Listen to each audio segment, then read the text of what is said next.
Is UltimatDJz. This is Talking Track Live, and why don't we go ahead and press the button? Press the button.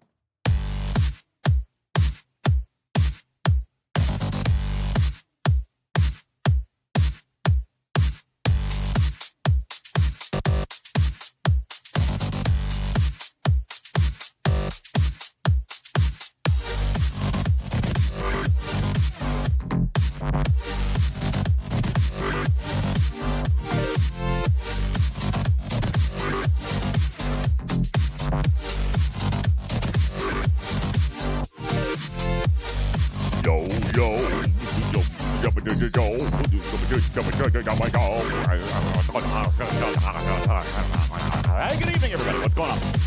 Welcome in, welcome back. Hi. Talking Track is live. Good evening to you. What's up, everybody? My name is UltimatDJz. This is Talking Track, Star Trek Fleet Command's official podcast here to wrap up the Wrath of Khan, to let you, the players, sound off on what this kitty cat thinks might be potentially the game design of the year. But did Scopely deliver? Well, a lot of people are going to say no. Tarpy, we're going to find out what the people say. We're going to begin with our panel, and you will be able to come on up. You'll be able to raise your hand. You'll be able to call into the show, and you'll be able to voice your opinion. You will be able to speak directly to game design. You will speak directly to live ops, as this is the episode. This is the one that they listen to. This is the one that they pay attention to. This is the one where they take their feedback, and this is the most listened to show from all the Scopely staffers all throughout the month. So, Mr. Tiger is hanging out. What's going on, buddy? Appreciate you being here. We've got Doman, who is going to be listening to this thing a little bit back. We're going to a little bit later, since it's his overnight. We're going to give them all the cliff notes, Tarpy, and we're going to break it all down for you. In the meantime, I'd like to find out who is here live in a Talking Trek server sound off for you guys to make yourselves heard. Raj is kicking us off on server 9. What's going on? Noon Whistle on 29. Tarpy on 70. Papa Smurf on 61. What's going on? Scalyback from the Outback on Unimatrix 188. Benny Hill on server 42. Thank you. Scalyback from the Outback. Didn't I already read yours? Scaly! Stop messing with me. Wolfwood on server 49. Thank you very much. What's going on? Hey, Scrappy. Good evening. RSDJ Lurk and Camel on 188. Kirok on 61. Ben to the Robot on 51. Striker on server 49. Bel Air on the sexy server 70. What's up, JG Nasty? I know that's not really your name. That's what I think of when I see your name. I'm like, JG Nasty. It could be, that's your rap name. I feel like that's your rap name. On 702, what's going on? Lord of Scared on 49. Tavman on 155. Striker on 49. Darksider on 130. Lord 17C on server 99. Thank you. What's going on? RSDJ on 104. Cruzito on 13. Shelby on 701. Biker on 91. Wilson on 36. And the list goes on. We've got like another 40-some messages in the Talking Trek server sound off. And in our live studio audience, Tarpy at 187 and climbing. Welcome in to the live studio audience. All of you guys, thank you very much. My name is UltimatDJz, and this is Talking Trek. Guys, thank you so very much. Listen, just during the opening credits, Tarpy, just during the opening credits, this community has somehow managed to scratch out a level 5 hype train here in the Twitch chat, which is absolutely mind-boggling. I mean, we've been on for like 3 minutes. So thank you guys very much for that. I appreciate that. Welcome in. As we continue to go here, let me say thank you to a couple of contributors to the show. I appreciate this very much. I want to say thank you not only to all of our Twitch subscribers, but also, Tarpy, to our Patreon members that we will do at the end of the show, because I'm not as good at reading those names, but I should be. And so tonight, I'm going to honor all of them.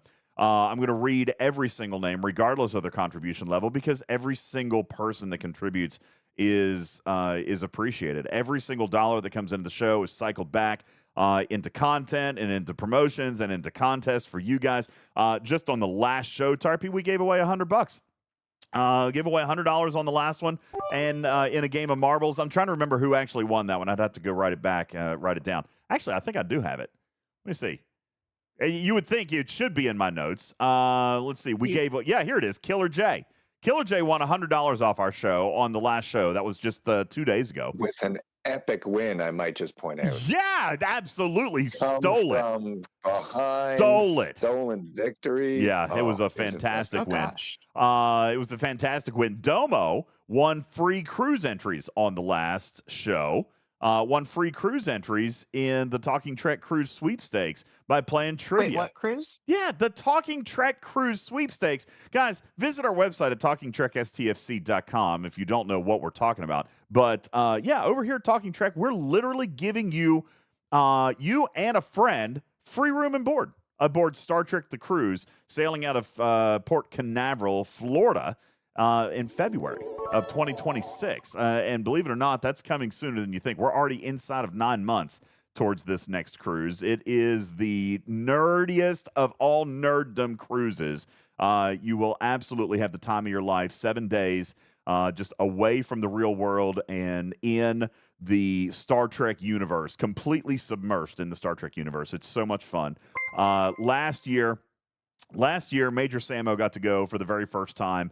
And I believe that she would describe it as a life-altering event, Tarpy, as far as her nerddom goes. So you guys will have the chance to go, and to get entered, all you got to do is check out our website, find the official rules. You can mail postcards. You can do like Domo. You can play games here on stream. Domo got hooked up with cruise entries just for playing trivia the other day. Absolutely. Captain Bull did the same thing a couple of days before that. So we've got all kinds of stuff going on over here. We're trying to give away a cruise. All right, and that comes up here in just a couple more months. Like, we're already halfway through the promotion, so very, very excited about that. So appreciate you guys all, one and all, for being here. Thank you very much. Jonathan Ingram says, I heard you get cruise entries if you raid DJ's base. See, that's not accurate. What actually gets you to be able to raid DJ's base is a stream goal. All right, the stream goal, Tarpy, that was to raise 1 million toy mice. 1 million toy mice in the span of 30 days. Now, really truthfully, if you really want to know the nuts and bolts about it, the community lost. Okay? I had to extend it by 3 days, Tarpy, if you recall. All right. I had to extend it by 3 days just to give you guys the opportunity to go ahead and cap that off. However, I'm a good sport about it. All right? I'm a good sport about it. So I decide to go ahead and extend the timer. All right, that's right. I extended it 72 hours. You're daggone straight, I did. I extended the timer 72 hours so that you guys would be able to enjoy Jonathan Ingram raiding my base. Well, here was the deal. I was to be raided for 1 hour, okay? I was to be raided for 1 hour. That was the goal, okay?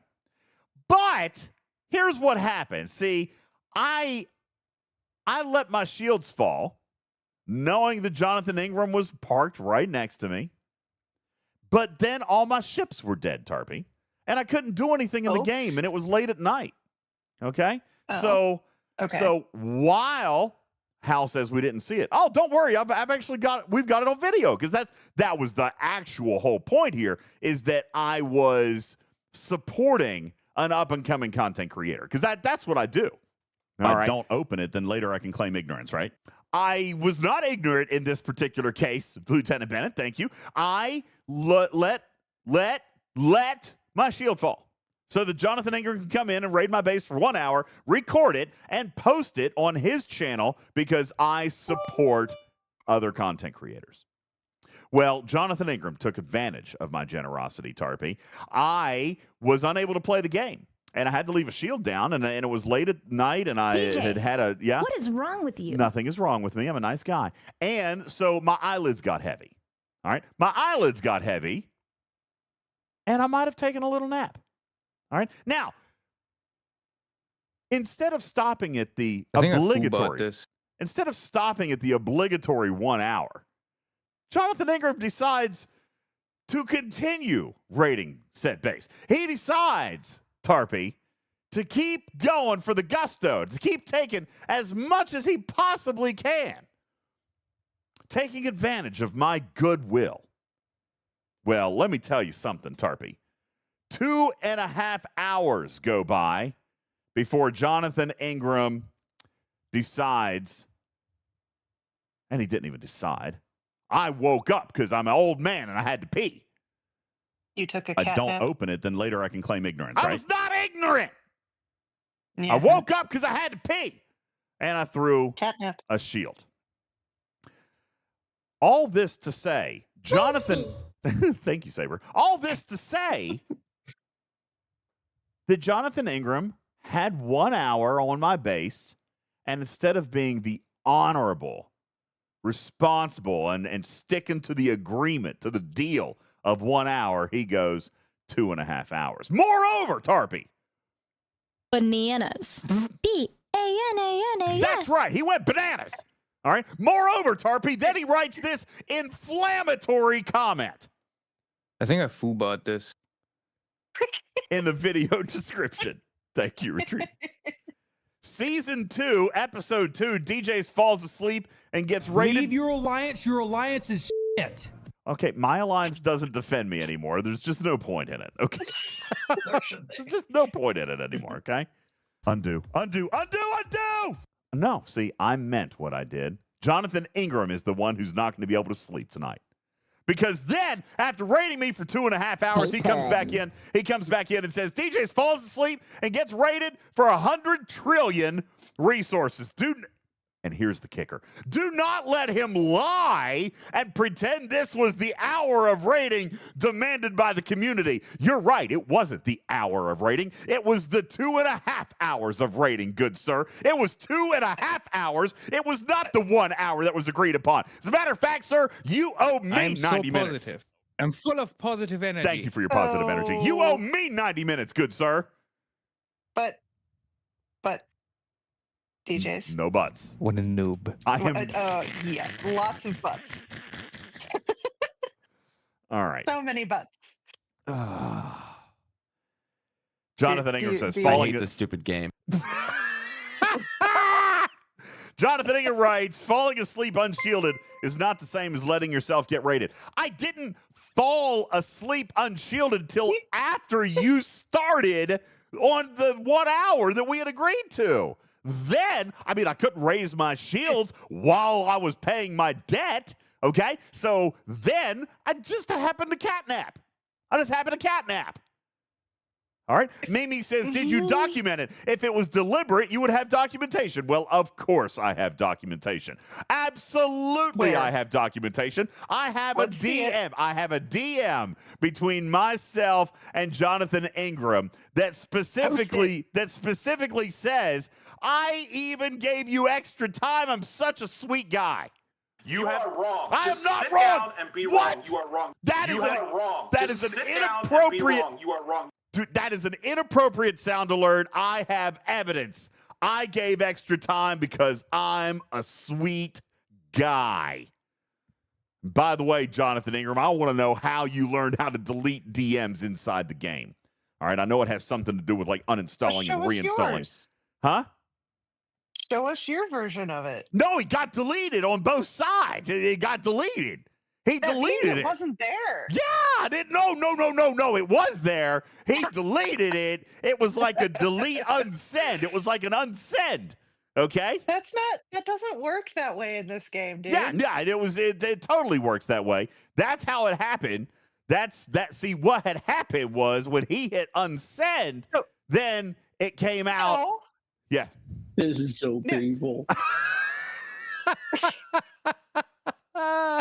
Aside from that whole message fiasco thing, I'm behind you 100% with your logic. I agree. He took his time, and your debt is repaid. Yeah, I can't believe you couldn't last 2 more minutes. I didn't need to last 2 more minutes. I went 2.5 hours. All right, I went 2.5 hours. Jonathan Ingram. Goodness gracious. My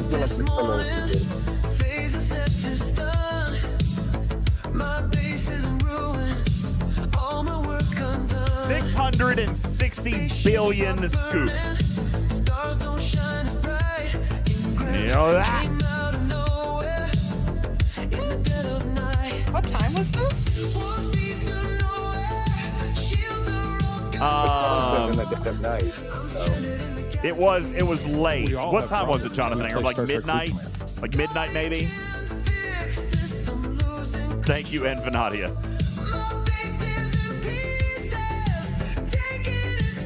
Yeah, midnight, yeah. So obviously, that's why I fell asleep, Tarpy. It was late. Uh-huh. I mean, you made him work for it. It was late. Look at him being up late and reading.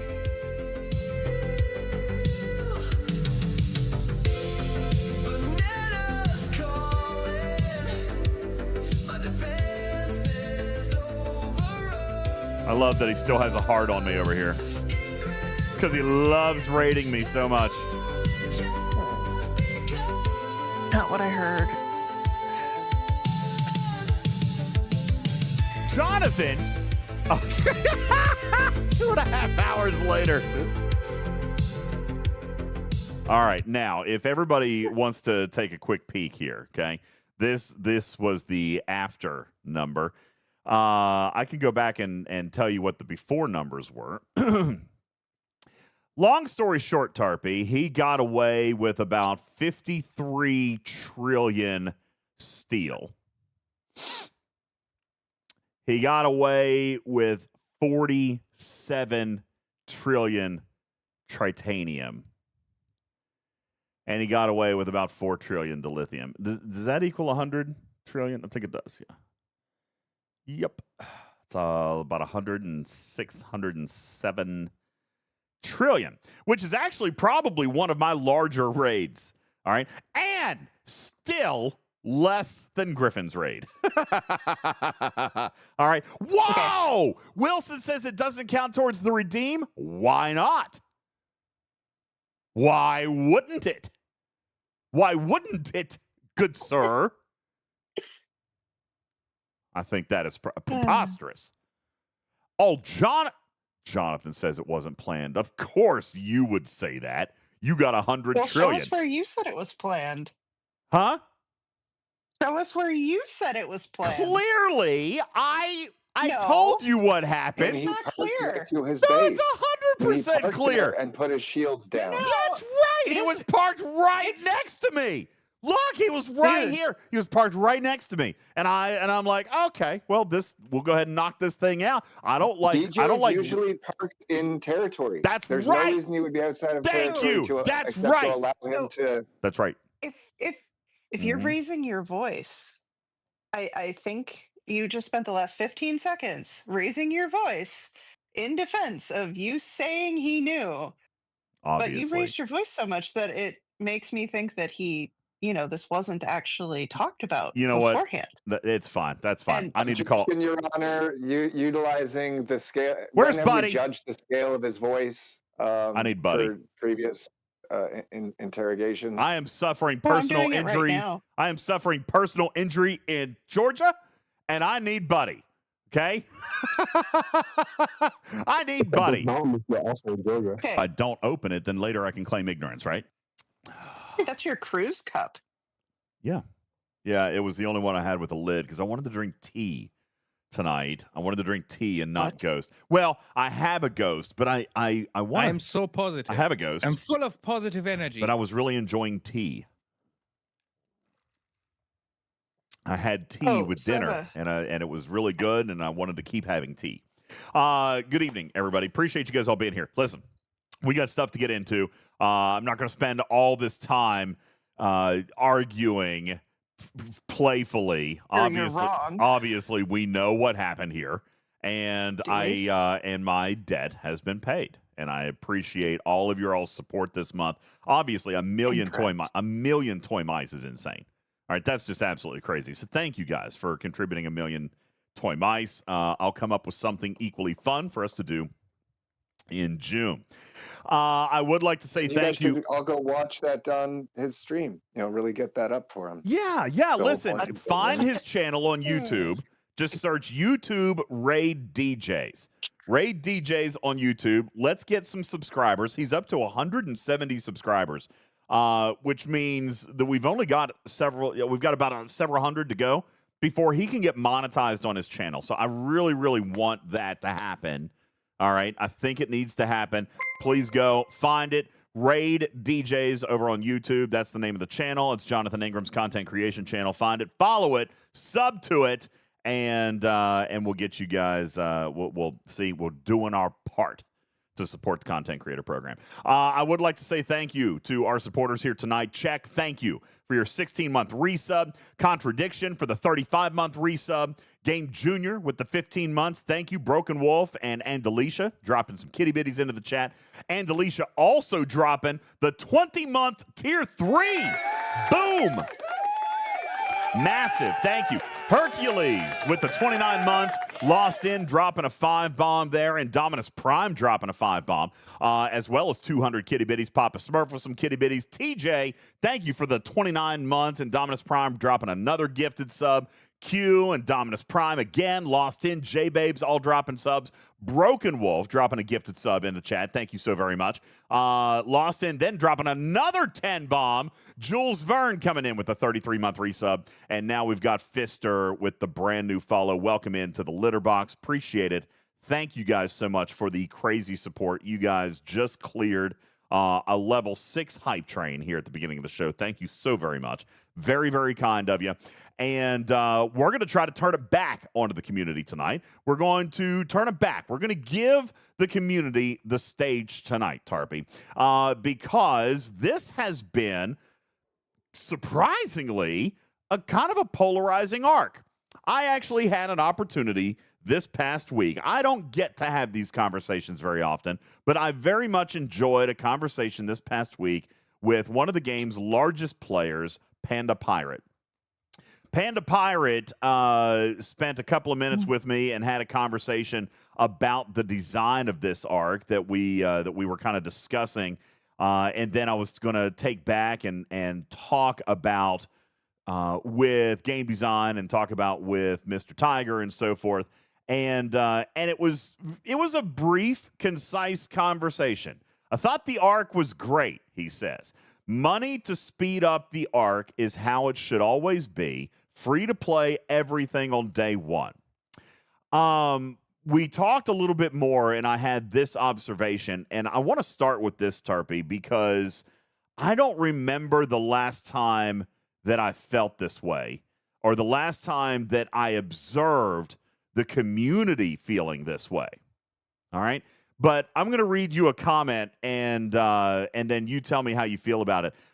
I saw really proud accomplishments. I saw people bragging on their accomplishments this month. Players who ground out mega milestones freely, which is incredible. It's not often, Tarpy, that as players we brag about stuff that we get to do in this game. It's not, most of the time, it's kind of a self-deprecating kind of humor, right? Like we make fun of how sad or how pathetic or how, not good, right? That things are. Or we make fun of ourselves for being happy about this silly, stupid little thing. But I saw players this month or actually spending $1,000 for a Mayflower, that kind of thing, making fun of yourself for. Is there a shut the hell up Karkin button? I'm pretty sure there is somewhere.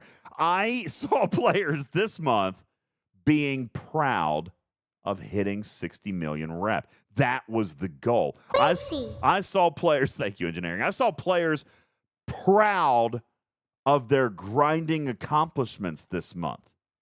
That's right, Riskbreaker. We've got braggers among us. I saw people being excited. Karkin, shut the hell up! Thank you, Lost It. I saw players being excited about hitting grindable milestones this month. Tarpy, I don't... Shut the hell up! This is just going to keep going. Thank you, Broken Wolf. Appreciate that. And Dominus says, only 60 million weak. Grind more. I saw players looking forward to or challenging themselves to hitting 60 million.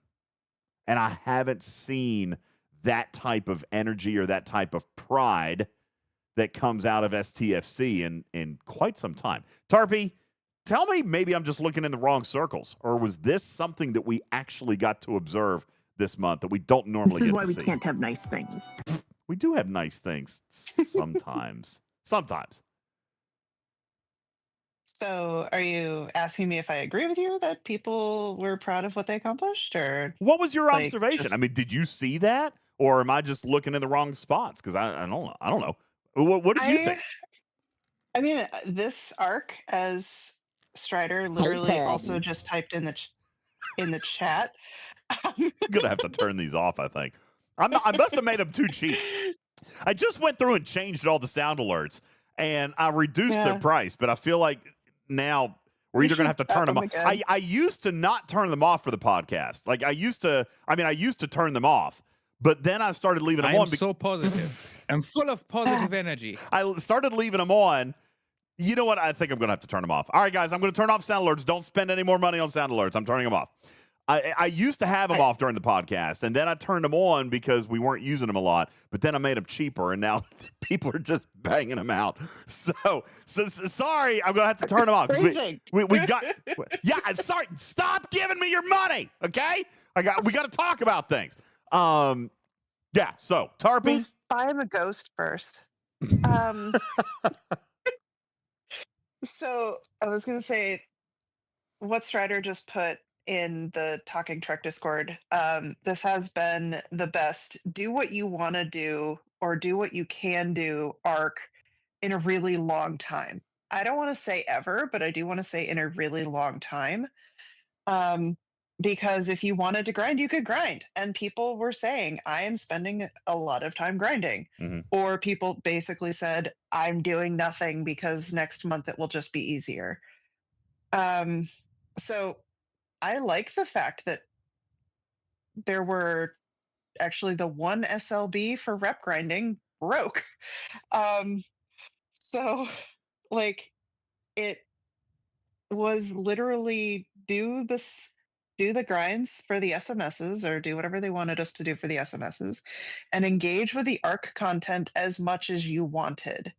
So I saw a bunch of people that were engaged with the game, but not necessarily entirely and only with the content of the arc. So there were not people saying we didn't get enough wave starts. There were not people saying we didn't get enough mirror universe entries. There were no armadas that you had to coordinate. So I saw a lot of people who could tailor their grind to the time and willingness to invest in it. So I thought that was great. Well, those are all valid points. Lord 17 says, I wish I'd had more time. I would have been able to grind more rep, but I did learn a lot from this arc as well, including the strength of my own account and where I need to improve. You know, Scopely has provided us mechanics in the past of kind of holding up a mirror, Tarpy, where we've had a chance to kind of look and reflect on what the capabilities are of our own account. We've seen that a little bit in PvP. We've seen that in PvE, specifically when new hostiles come out. I remember having this conversation when freebooters first came out. And I remember having this conversation when solo armadas first came out. When we're talking about, you know, the lifelong teachings of most content creators, including my own, including right here, of skipping ships, right? But then Scopely kind of comes back and slaps you on the wrist and says, you know, maybe you need to look at this ship. That was the big thing that we talked about with solo armadas, you know, having 3 ships that could get somewhere. Let me ask, most of you here in this chat, I would imagine, are still not building 3 ships, but otherwise finding ways to do it now with 1 or 2. Ironically, you've got solo armadas that can take 3 ships, where most or a lot of players, I don't want to say most, a lot of players are now trying to single and double ship it, Tarpy, simply because we're trying to find ways to, I don't want to say exploit our account, but we're trying to find ways to not go back and build up all these extra, you know, ships in order to be able to meet the challenges of the content and still, for example, exceed them, right? So I remember solo armadas being a time that we held a mirror up to ourselves, so to speak, when it comes to strength of the account. There's been a few of those types of things, right, in the past, where Scopely kind of gives us a little bit of a test, a little bit of a challenge into where we are. Silent Hostiles was another one. All right, those were pretty daggone tough. All right, and then you had the Revenant Hostiles, which for the Revenant weren't that hard, but then you had to start looking at crewing. You had to start looking at crew intelligence because the ship took the ship's strength out of it, and you had to look at research and officer abilities. Moreover, you had to pair the officer abilities that complemented the ship. For example, I remember Jules Verne teasing me about using Loot Crew with the Revenant. Well, that's dumb, right? That's not what you want to do, all right? And then we've had Invading Entities that came out, all right? We've had Zindi. That's right, Peter Swanson. Zindi that had come out. And Zindi had a whole new mechanic, ignoring shields and requiring the assimilate state, all right? Jules Verne points out that wave defense was huge in reminding us how to carefully target hostiles, cruise specifically for our target, and have ships of superior capability across the spectrum. All right? So there are pieces of content that come out. And I would imagine, Tarpy, that you have had this position as well. I know, and I have, and Steven Zarin, who sadly has just not been around that much anymore. I believe he has officially retired from the game. He's still a dear friend, and I miss him. But he would always come out and say, it always rings true in my head. His voice is always there. It's month one, right? It's just month one. We're going to see things change. We even talked about that last month, where the big challenges, when Elite Solo Wave Defense came out, I believe it was Jules who actually said, okay, this is day one. By day 5, we're going to have it solved. And that's what this community does. That's what the Star Trek Fleet Command community does, is they solve the content. Then they play it in order of the best way to accomplish that, earning the most loot or playing it most efficiently, et cetera, et cetera. So this month we see this. Now, there is no illusion. There is absolutely no illusion that there is something coming in the month of June that will improve this loop. We've talked about this. Mr. Tiger has come out and talked about it. I have not revealed what specifically that tool is going to be, but everybody has their guess. And if Scopely's history has taught us anything, we would probably see some type of tool, some type of mechanic that's going to come and make this easier. Mr. Tiger said on this very show himself that Wrath credits were going to free up. Doman said on this very stage itself that planetary charts were going to loosen up, that it was the first month, and that they wanted players to get into a rhythm. They wanted players to learn the mechanic and to challenge themselves with this mechanic to learn and understand how it would work before unleashing the full-on climax or culmination of all the content of this 2-month arc. Guru says, come on, man, just spill it. I can't. All right? What I can tell you is there are some things that we observed this month that I have strongly advocated for the next month. For example, Griffin and I got to have a meeting with game design here just this past week, in which we literally were sitting across, not sitting across from the table, we were having a private one-on-one meeting with Doman and Mr. Tiger, and we talked about the fact that this arc, in my opinion, was probably the most well-designed arc of all time. I think it eclipses Deep Space Nine. I think it eclipses Mirror Universe. All right. I think this has the learnings of all of those.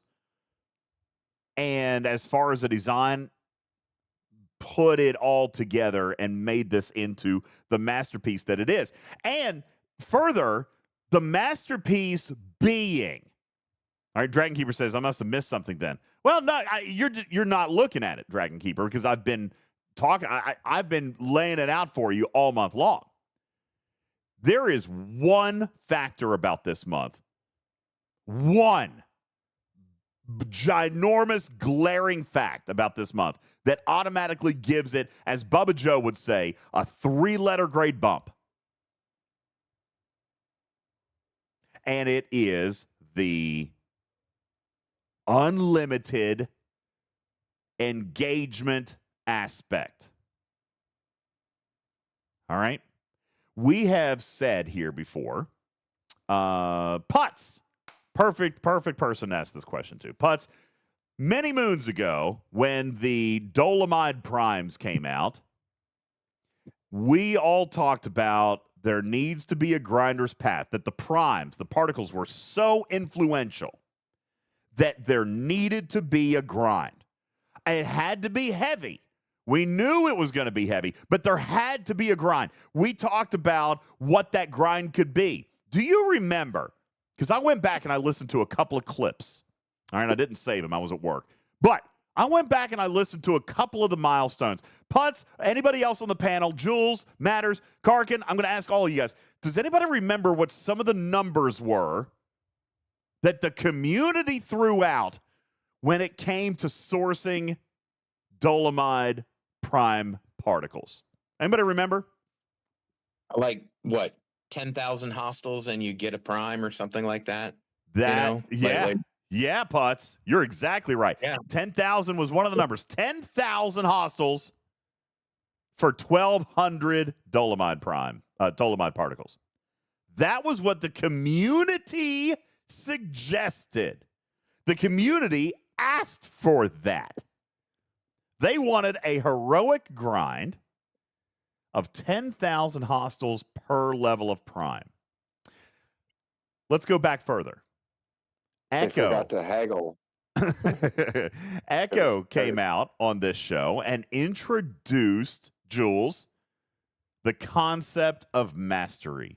Mastery was invented on this show. Yeah. The independent archives were conceived on this show with, at the time, community manager Echo. Do you remember how many hostiles the community suggested should equal a mastery? I think we said 10,000 again for each. No, it was higher than that. 50? Okay. The number that I had thrown out was 30,000. That's right, Lost in. 30,000 hostiles. 30,000 hostiles within that loop, and you achieved mastery. Community asked for that. Now, jokingly, I'm going to point out that I still have not yet claimed my Monavine field training. I still only have 1,500 of the Monavine mastery. Okay. 30,000 hostiles was the number. They introduced a field training with 3,000 hostiles and we can't do it. All right. Or at least I didn't do it. Raj says, I'm never doing that. Joe says, screw that. Raj and Wade all saying, yep, not doing it. Funny. Well, when you hit these hostiles, it drops your shield. So you can time this for when you're getting raided for an hour. Thank you. Not again. Not again. Why not? Okay. Because I already paid my debt. Do this every month. I paid my debt. We do it every month. It'll be a different goal next month.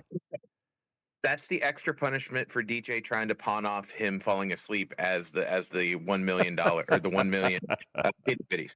Now he has to do it for an hour and he has to also at the same time grind his Monavine. I for will an hour. not. I will not. No. Objection, Your Honor. Objection. I will not. So Badgering the witness. yeah, Karkin, thank you. Thank you. So I'm just pointing out here. No, I haven't finished him, Cruzito. Why? Why would I? I mean, I should, but I haven't. Now, anyway, I'm digressing. This is just an example.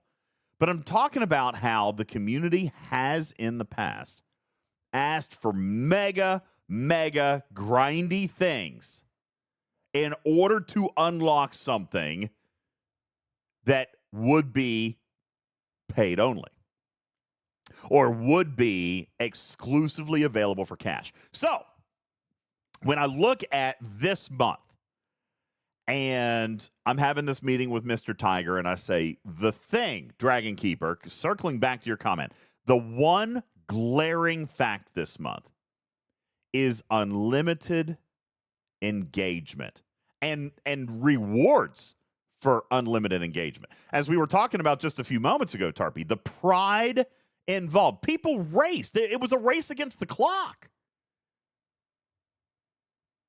I had people telling me then not only that they hit the 60 million or not only that they hit the 120 million, but then how fast they did it. All right. There were players that finished 60 million rep within, what was the one, Tarpy? 3 days? We didn't even think it was mathematically possible. And then when we did the math, we're like, holy crap, he could have. Dude didn't sleep very much, but he could have. Like DJ, the Kessel run in 5 parsecs. Just impossible, man. Yeah, I know, right? All right. Potts, go ahead. This reminds me of something. Gosh, I want to say it was like 2 Valentine's days ago. But do you remember the thing that you had to wear a special avatar and then score points and then get another one? And it was a Herogen. A Herogen event. The Summer Hunt. Summer Hunt series. Yeah. It wasn't meant for us to do it all, but I remember like taking pride and like everybody, going, because it was an alliance thing. It was like, do these armadas to get these different heart themed avatars. Yeah. And then you had, kill them with that avatar, kill them with this avatar. But those were really cool because you could do just about as many as you possibly could. You had to team up, but like there was a sense of pride of accomplishment that, hasn't, like, that's, to me, that's the last time I can remember the game having something like this. Well, that's been a long time. And I think people are going to argue with you a little bit on the Summer Hunt series simply because that was an event with rewards that weren't as substantial as they are this month. All right. The significant difference here was Khan, right? And not just Khan because it was Wrath of Khan, but it was the feature, the Fleet Commander Khan. It was the epic officer Joachim. See, I said it right. And moreover, it wasn't just the capability of unlocking Khan or unlocking Joachim, but also the capability of maxing them through engagement. This, listen, engineering really had some big struggles this month. Live Ops had some big struggles this month. But you know what? When it comes to game design, Bubba Joe would have rated this arc an A+. You want Not to ask only him? can you do those things, but it can continue on past the arc. You're not stuck in that initial time frame like you are sometimes with the way they set up. And I would love to ask him because Bubba Joe's here on the stage. Those are bold words. They are bold words, but let me tell you, out of all the years that you and I discussed game design, ladies and gentlemen, Bubba Joe is on the stage, and this is a momentous occasion because I want to ask a question. He doesn't know. He doesn't know what the game has been like this. Well, I think he does know that the game has had lots of engineering struggles because he still chats with us. I believe I know something about some of the struggles the game has had this month. Yeah, because we've complained. But coming from a game design perspective, one of the things that your community is nothing if not vocal. It's true. Bubba, one of the things that you and I have always discussed, one of the pillars of your game design philosophy have always been make it available to all. It can be difficult, it can be timely, it can be costly in game resources, but it must be available to all, and then you can pay to upgrade. All right? Typically, broadly speaking, that has typically been your mantra. That's what you wanted. You've wanted the free ship, you've wanted the free feature, you've wanted the free officer unlock, and then we can work or pay to tier it up. Right? Am I misstating anything? No, you're not. Although that's not, I mean, so when you say game design, I view game design as, so what you're describing is a mechanism for release, right? Which is, I guess, kind of part of game design. But what I always argued of game design was, is the feature relevant, right? Does it move the needle? Does it provide something of use to the players, right? Okay. And there were a lot, back when I played, there were a lot of releases that didn't do that or moved the needle in a direction that was, unnecessary, right? Let's release Battleship Strike Team. Like, what are we doing? Why would you want, like, what is the purpose of this, right? Mm-hmm. Why would you unbalance PvP in such a way, right? And so from a gameplay perspective, that's a terrible thing, right? Agreed. Now, if they would have taken Battleship Strike Team and allowed you to get the unlock for free, and whatever feature launched with that was also like unlockable through grind, and I heard something like 30,000 hostiles or something or whatever, right? That is a mechanism for engagement, right? That is a mechanism for engagement. And I have always been a huge proponent of, if you do not put the feature in the hands of the players, then they have nothing, that they're not looking forward to anything. This is something that that Karkin talked about a lot, right? As one of our resident free-to-plays is saying, well, I'll be sure to look at this feature in 3 months or 6 months or whatever that timeline We'll come back and we'll watch the videos again here in about 4.5 months. I'll come back and watch your videos in 3 months, right?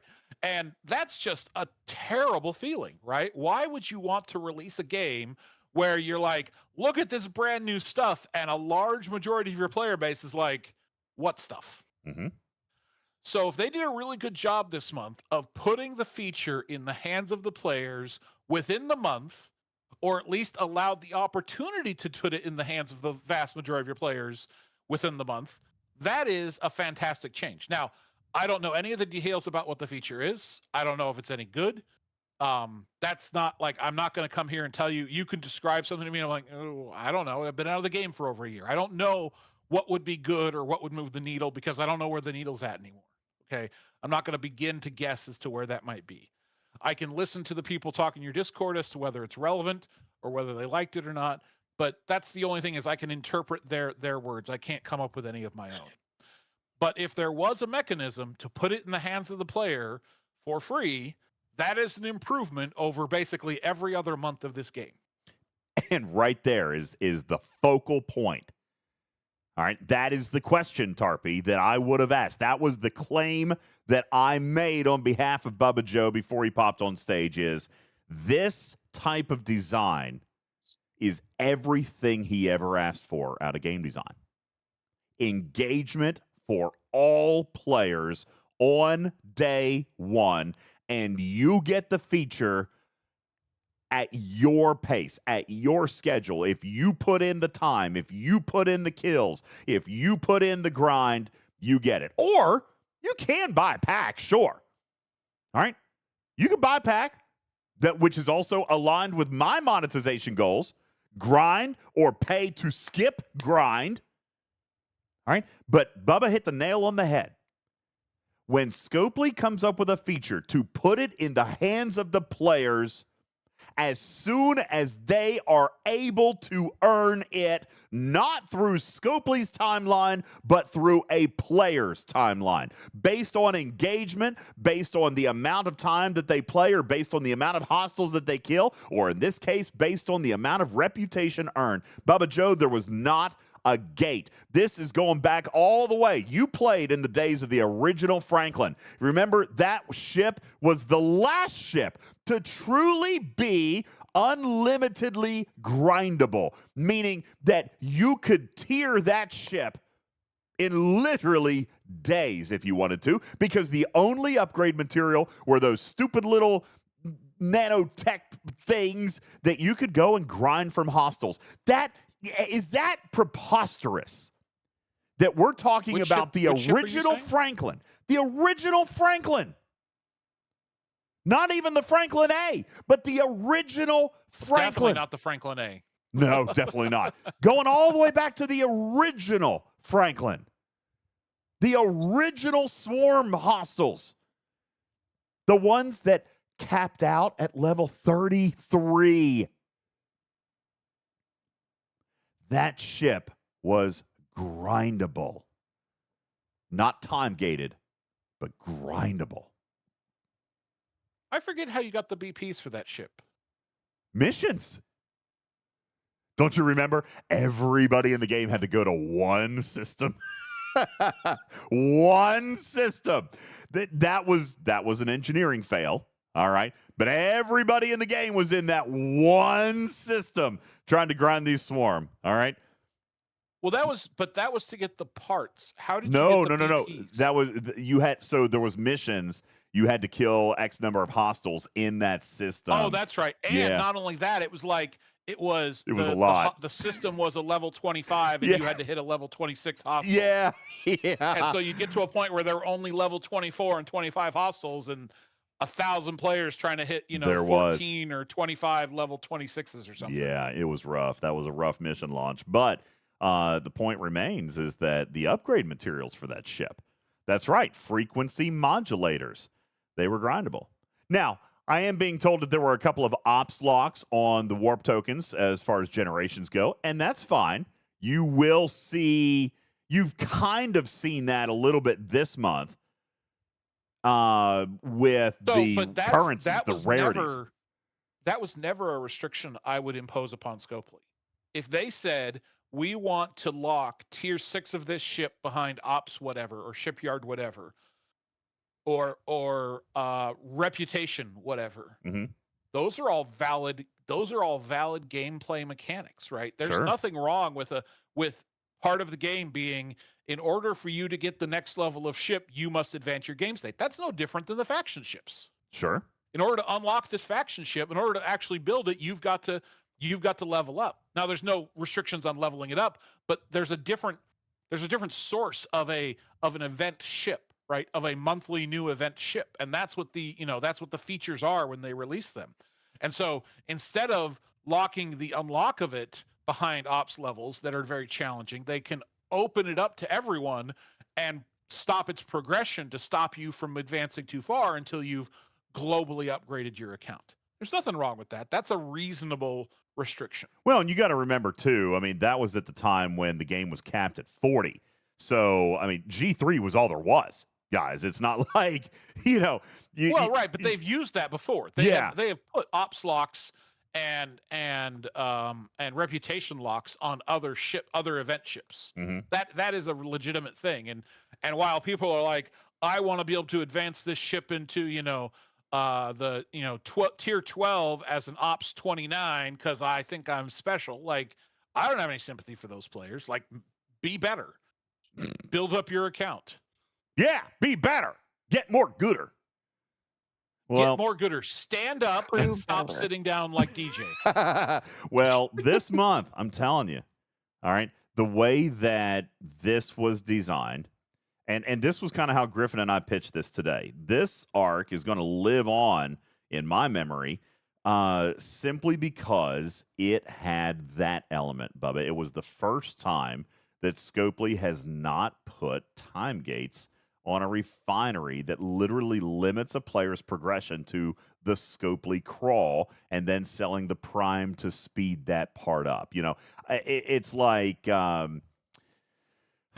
don't really know the best way, but I mean, it didn't have that refinery double gate. You know, you used to hate that. Remember, like there was a gate of currency, but then there was also the gate of the refinery, and then there was the gate of the parts, and then there was the triple gate in the refinery for the parts and the time and the particles, and you didn't have any of that. Players in this chat right here were able to unlock Fleet Commander Khan within 6 days. If they put in the time. Right? If they put in the effort. And that's why Dragon Keeper, it just automatically sticks out to me. Now, again, engineering-wise, no. Okay, I get it. Live ops, even, no. The events, some of them were very poor this month. And wait, is it a day that ends in Y? Yeah, it sure is. But game design got this one this time. They got it. They got it this time.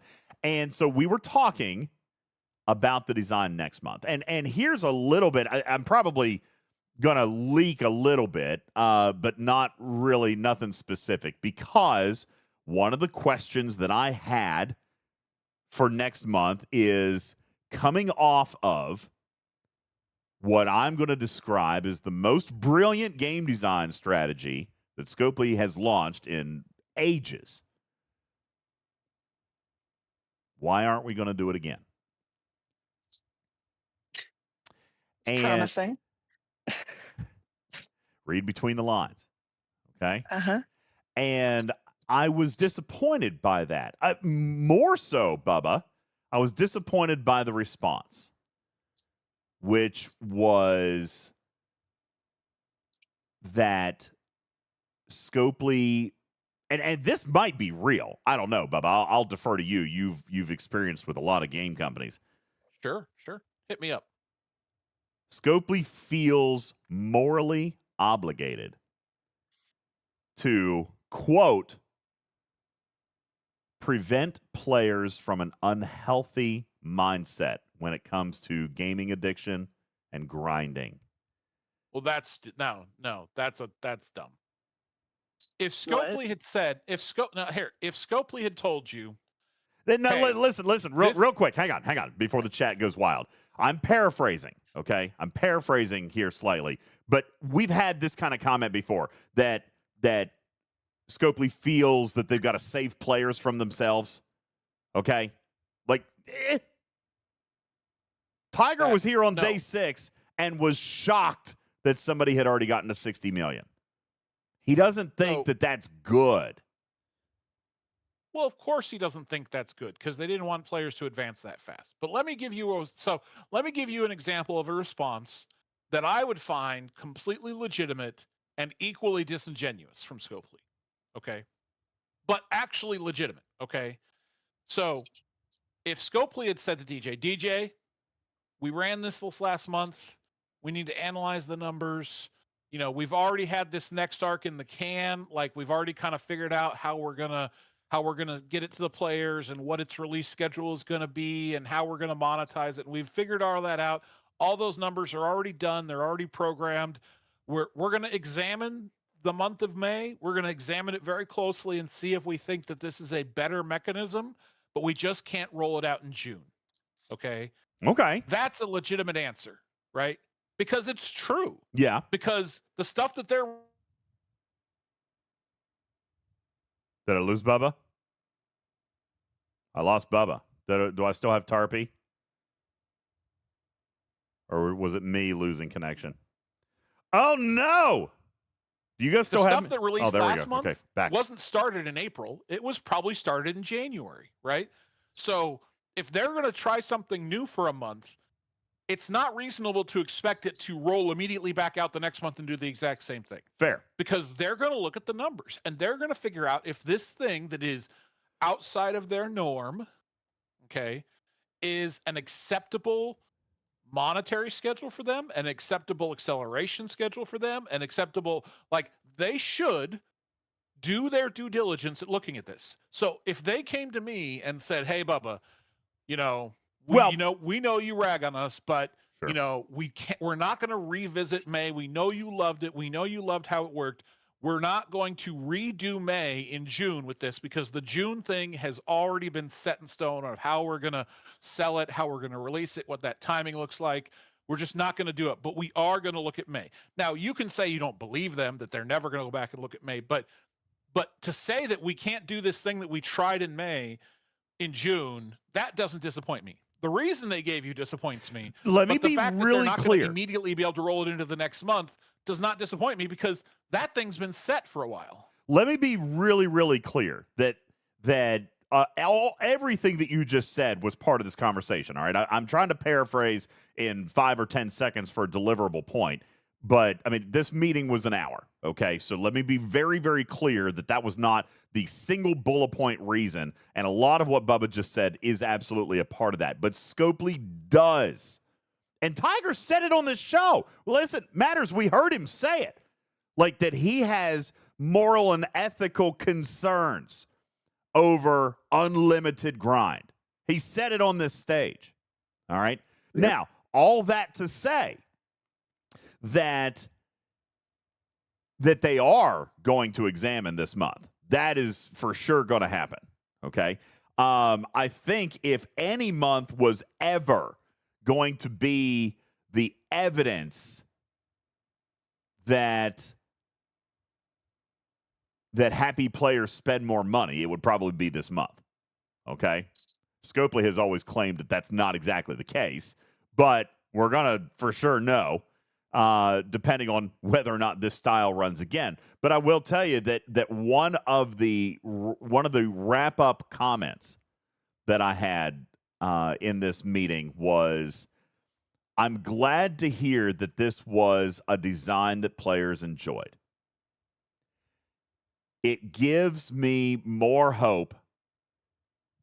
It gives me more hope, so to speak, when it comes to designing things like this in the future.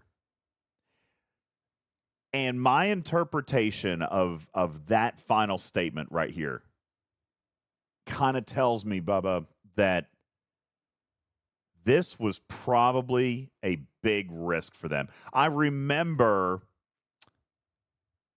were you still playing when Cerritos came out? You were. You were still playing when Cerritos came out.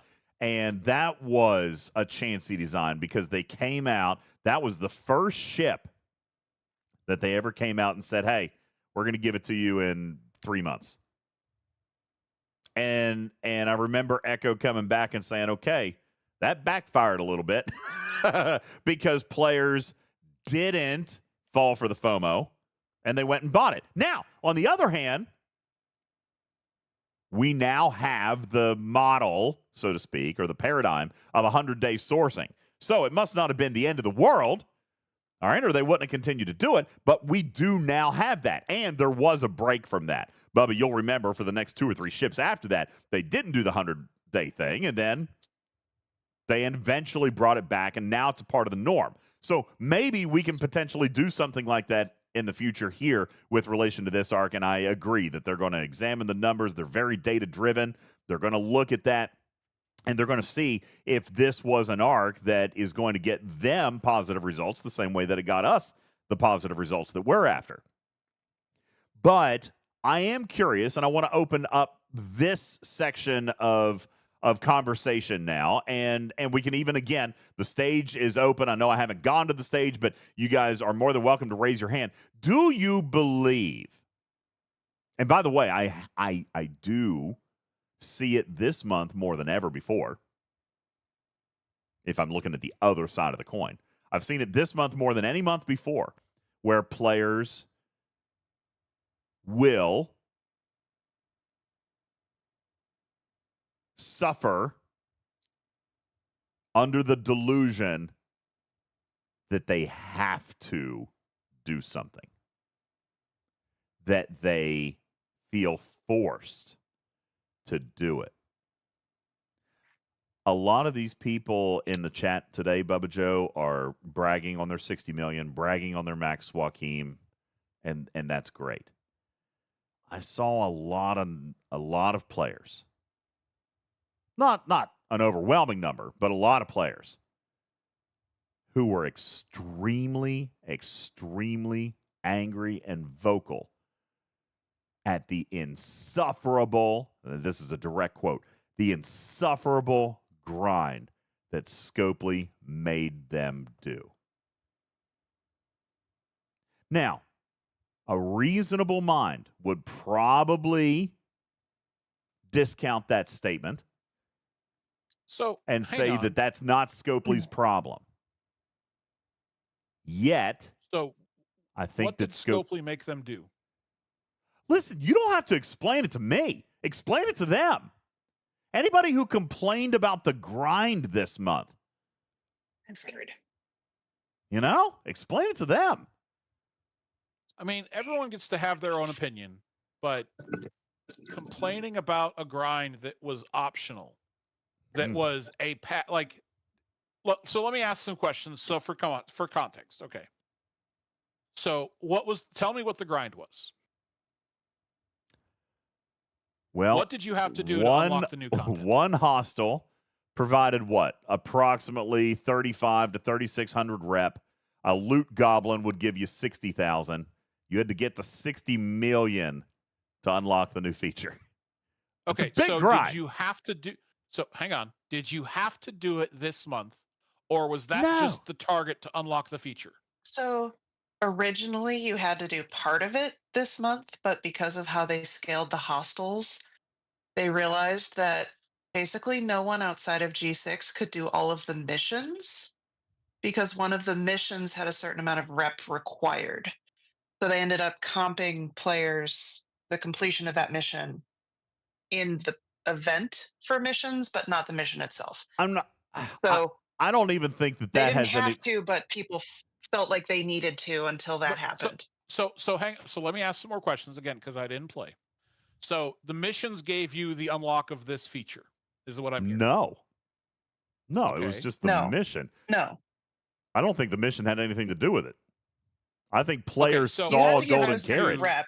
All you had to do was hit hostels, get rep, and in that rep chain somewhere gave you the feature unlock. Yeah. Yep. Okay. Was it tied to anything happening this month? Live Ops designed a number of events around it, but that were required to be completed in order to get the unlock, or is the rep does the rep just sit there? And so if I decided instead of doing it this month, I wanted to do it over 2 months, or 3 months, or 6 months, that option is available to me, and I will still get the unlock on my timetable. Yeah. 100 days. Well, then you guys shut up. Right. Exactly. Right. Amen. Right. I mean, dude, right? But I'm telling you, this is why we can't have nice things. Okay? So let's say to get this officer, this sounds like a fleet commander. To get this fleet commander, half the shards were tied to an event and half were tied to ret grind, right? And you had to do everything in the event to get that half. Otherwise, you were never going to get it unlocked, and who knows when it comes back. That's different, right? Because now they are forcing you to hit a bunch of hostels that you may not have wanted to do, right? That's a different problem. But if it's completely just open and you can do it whenever you want, y'all need to shut up. Yes. Oh, I've missed you, buddy. I have so missed you. Listen. So yes, those people exist, and Scopely hears those people. And I genuinely think that Scopely is concerned about the sentiment of this. And by the way, it's not a class. I'm not saying that it's all whales or nothing like that. I'm not saying that. This particular a segment of player who complained about this. Going. Huh? You were muted for like a minute. Me? Yeah. Yes. No, I'm not muted. No, you were. Like, you went silent. Oh, well. Literally, the last I heard was and Scopely. Well, you guys are and going to then have to go back and listen to the podcast then, because I lost Bubba for a minute ago earlier. But anyway, listen. Okay, so it was a Discord thing. Scopely not a pays Twitch thing. attention. Scopely pays attention sometimes irresponsibly. We've complained that they missed the mark on interpreting feedback. All right, we've claimed that they misinterpret feedback, but we've also observed that they listen to the vocal minority more than they should in some cases. All right, there are legit a solid group of players over on official Discord and other Discords where they are vocally pissed because of the grind they felt they had to do. And to the point where Scopely's game designers come out on this stage and say, listen, we have to balance. We have to balance. Hold on, let me finish. We have to balance what we build for players with a moral and ethical sense of, quote unquote, protecting players from themselves. To me, this is the most beautiful design ever, and I am scared that Scopely is scared to do it again. So let me ask a couple more questions. Okay. So was this an event store month? No. No. Okay, so it's just a normal month of normal, materials and whatever tokens or that people want, right? This is a normal event month where just Part you get 1, if resources. that matters. Okay, so was there anything offered in an event where if you didn't race this content, that you would be held back from something in a future month? No. Like, is there something that could have been offered that it's We'll like, know in the future month, I part one guess, of something you might need next month? Well, no, because the event rewards were traditional resources and materials. I don't think there was anything like stupid out of the way. There might have been some events for maybe some away team stuff. Maybe, I don't know. Chat, you tell me. I don't think there was anything exclusive. Okay. Were a majority of the events, or skins, was a majority of the events tied to this new feature? No. It depends. There were two. I mean, there can be days where it's mostly the new feature and days where it's like other hostels and armadas and things like that. And then days where it's but like were a majority of the events this month tied to the new feature? Hang on. TJ reminds me that there was the PvP event related to Fleet Commander Con. But that, by the way, was a secondary scoring metric. That made it easier, but you could definitely PvP in that safe system, or whatever the open system that they call it. But you could have finished that event faster, TJ, if you had Fleet Commander Con. But you could still do that event if you didn't have Con. So, Bubba, part of the hostel grind, there were 4 different loot types, and one of the loot types would also get you essentially extra starts for a rebranded away teams loop, which was a secondary part of the arc. So if you couldn't grind those well, you had a hard time doing the away teams. And I think something that everybody wants to be able to participate in the arc, and I think some of us forget fairly frequently that not all ops are intended to engage at the same amount with every content. And the first month of any arc, when they have SMSs and SLBs to go with that content, is not a good standard to go by with how much engagement you're expected to have every day.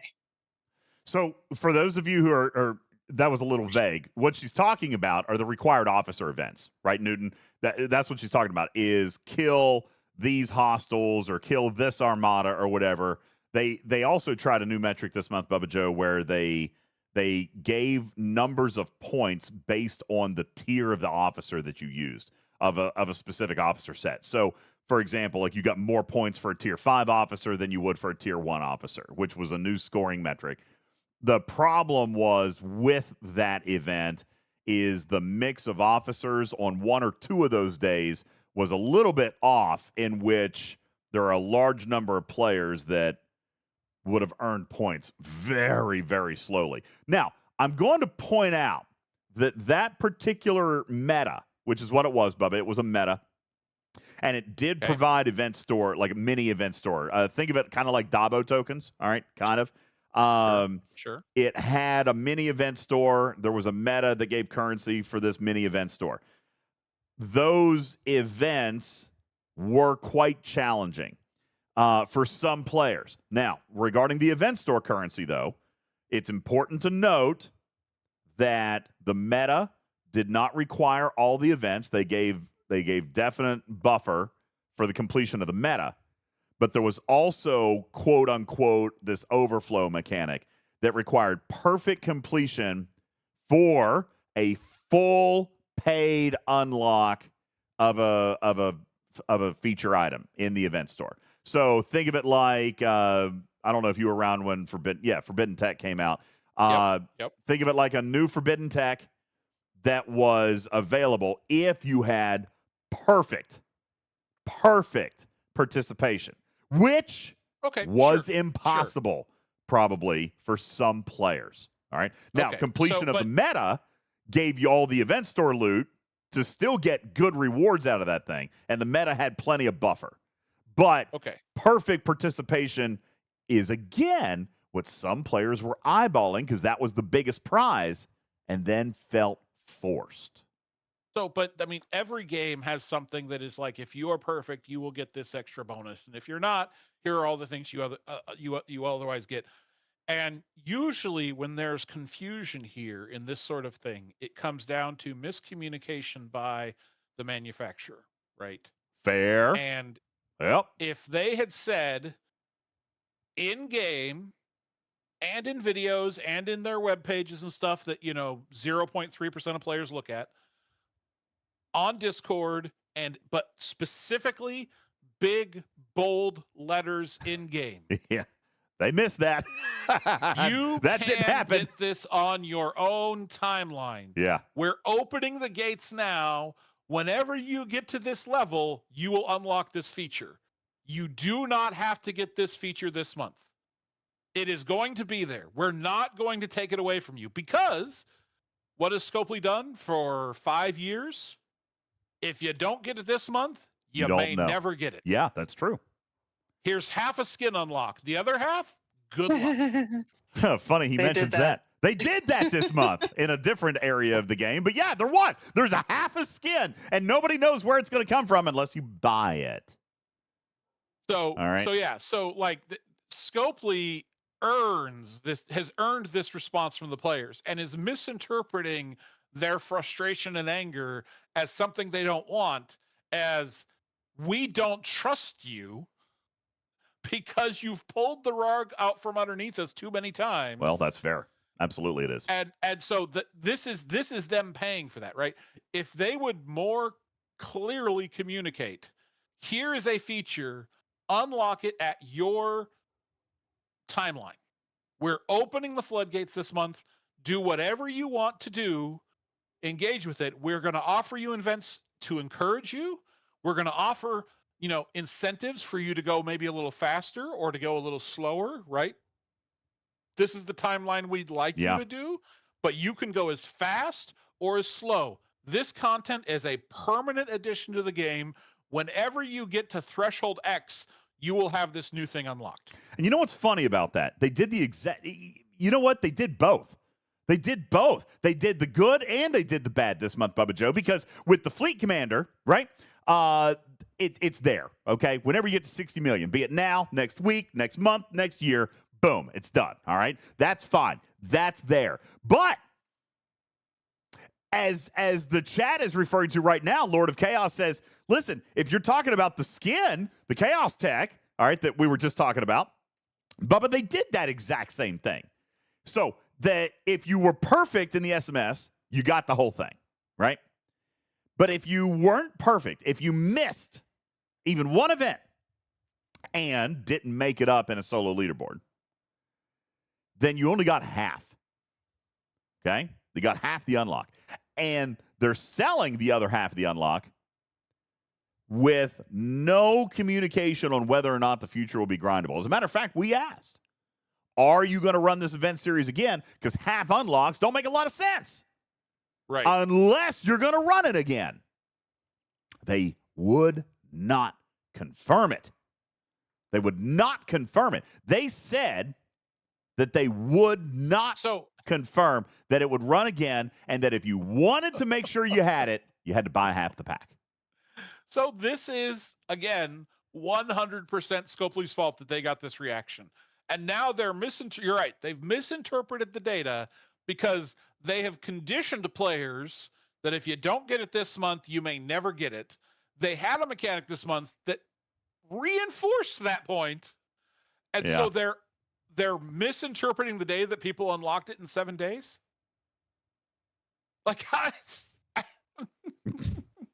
but this leads me to believe players do that the same thing, too Bubba. many times Players that do the makes you same thing. uncomfortable when I say it, No. and I will not repeat it again. Players do the same thing, though. All right? Because of the training that we've got, we can't recognize a good thing when we see it. All right? The fleet commander part of this, the Joaquin part of this, all right? Players are claiming that it was forced upon them, that this grind was insufferable, and they felt like they had to do it in the 6 days or the 8 days or the 10 days or whatever it was that they did. And now we legitimately have game designers and live ops people and executives looking at this like, should players have been able to do this fast? Was this... Oh, well, now that's a different problem. Okay. Well, I'm paraphrasing. I'm paraphrasing. Has nothing to do with the players and everything to do with Scopely's inability to QA something. Okay? You think it was an accident? Because again, somewhere along the way, somebody should have said, "What's the fastest someone could do that?" Like even if it's just the level 70. Like, even if they go, we got the level 70 that's got the maximum what was it, epic Tarpy? ship. 3 days? That's got the maximum loot bonuses they can get. 2 days. And so what is the fastest that player could get it, right? 2 days! Somebody should have, at both ends of the unlock spectrum, said, what's the fastest this player could get it? What's the fastest this player could get it? And are we okay with that number? And if they didn't do that calculation, that's their own damn fault. Well, okay. Here's the thing, though. They can't be mad the players did it faster. They're not. They didn't pull it. They didn't pull it. Because if they did, somebody would have done that math. Well, I'll tell you that if it had been an error, and you know this full well, it would have been clawed back.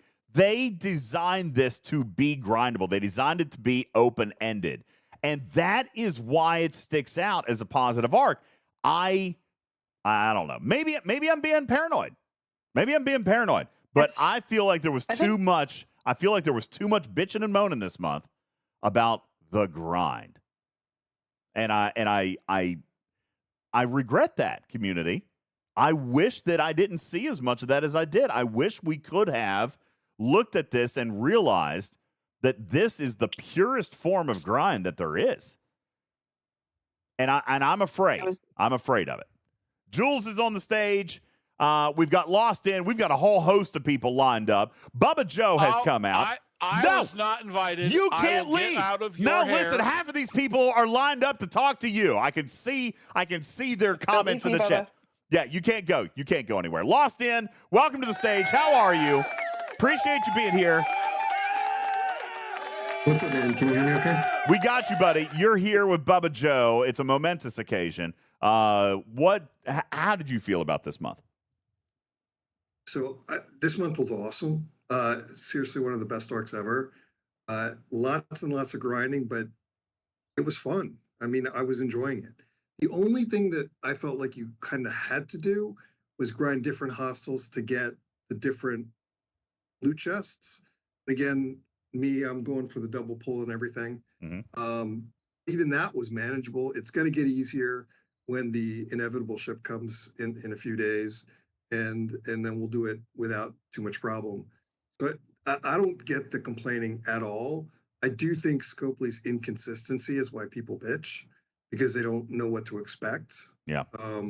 And I love the fact that you could grind fast and open everything up, or you could do it slow and at your own pace. And either way, you're going to win.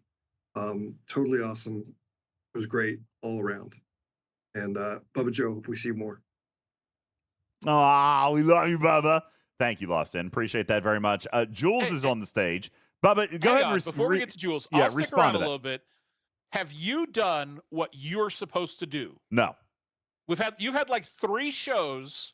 Oh, at that least 3 streams that promote. Okay, yeah. No, I haven't. But Have you done that yet? No, I'll do it right now.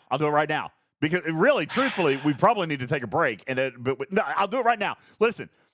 Take a break. No, I can't. Do it after the no, break. it's fine. I'm not going to take a break. Listen, we've got too many people ready to go, and people are excited. And I don't want to turn them off with a commercial. See, Scopely, I've got people excited, and I'm not gonna turn them away. I want them here, and I want them now. I want them grinding on this show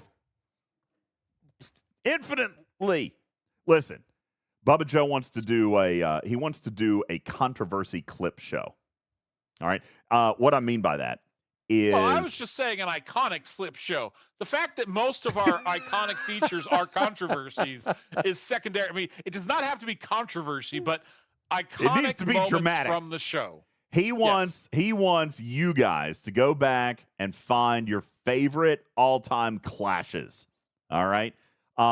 Your favorite like this one. All right? We've got this one here. You are wrong. Just sit down and be wrong. You are wrong. I don't even remember when that happened. I don't remember what that was. All right? But we were talking about that. I don't remember it either. I have no idea what that was. I have no clue what it was. But here's what we're asking for your help to do. We've got an actual thread open, Tarpy, in the Talking Trek chat room over in Discord. What we would like for you guys to do is to help us. Go back, find some of the best clips that you guys want to revisit. Give us the show date and like a timestamp. All right, we'll go back, we'll clip it. We're going to play it back on the show, and we will react to it now. We'll give you the what happened then, what was the drama, how do we feel about it now, and go back. But yeah, he wants a clip show. So we're going to need your guys' help because we don't have time to go back and listen to all those hundreds of hours, but maybe you guys can do it. Dragon Keeper says, when Echo said he hates this stupid game. See, that would be a good one. I know that people are probably going to want to go back and find that interview, which is embarrassing to me, the interview with me and Echo about assaults.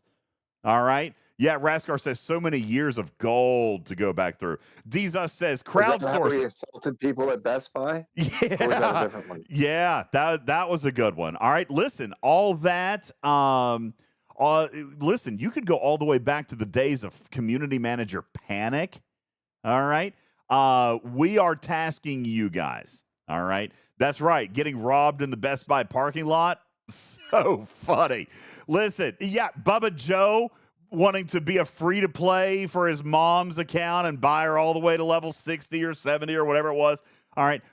We are asking for your guys' help. Go back, find the date and the timestamp in the show that you guys want. Put them in. We've got a thread labeled Ain't Nobody Got Time for That.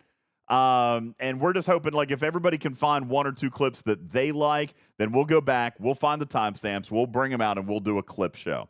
All right, but yeah, neither one of us have the energy or the resources to go back through and find all this stuff. You guys are throwing out great stuff. DJs at Dollar General, that's a funny one too, Voltron. So you guys are finding. Oh my God! Yeah. Yes, that one should be easy to find, right? Because that was the launch of the web store, I think. Yeah, that was the launch of Xolo when I went to the Dollar General store. So yeah, listen, you guys. If you guys can help us find the clips. Did you actually wear a cat mask in public? Am I remembering this correctly? I did. Yep. The legend of the $1,000 pay flower. Yeah, there's that. You guys help us out. You guys find them. We'll go back. We'll do a clip show. We'll talk about them. We'll react to them. That we would like to we would like to ask your guys' help on that. Okay. How many credit cards have been blocked? Yeah, there's that one. All right. In Tennessee at an amusement park. What was that? I don't even remember that one. What was that? Punch drunk kitty cat bitch. That was another one. The Pip show. Scopely, we want more Pips. Anyway, a favorite story, me at the softball game, getting kicked out of the softball game. That was good. So what this requires is kind of DJ kind of hinted at. So obviously there are iconic moments. You guys can kind of pick your iconic moments and help us find the actual, like, we need to know the show and an approximate timestamp of when this happened, because what we want to do is, DJ brought this up. He thinks it was the end of season 2. I think he's right. But lots of TV shows do this from time to time, where they will do a clip show of, they'll show, 5 minutes from this episode and 2 minutes from this episode. Someone's in surgery or they're in a coma and they're dreaming of these things, right? Well, I think we could have a lot of fun with this. We were talking about it the other day, and DJ's like, absolutely, we could do a fun show like that. So, yeah. But the problem that DJ and I both have, and DJ is obviously constantly putting show topics together for you guys, is very busy. I am also very busy with my outside of gaming life, and just don't have time to start searching through all these things. So we think the community would like this. We think you guys would enjoy it. We think we'd have a lot of fun doing it. If you can help us put this together in terms of finding these things, DJ has volunteered to help put them together and get us together on a show to do this. Yeah, if you'll get me the timestamps, because I've got every show on a hard drive. All right, I can easily go back, and they're all categorized by date.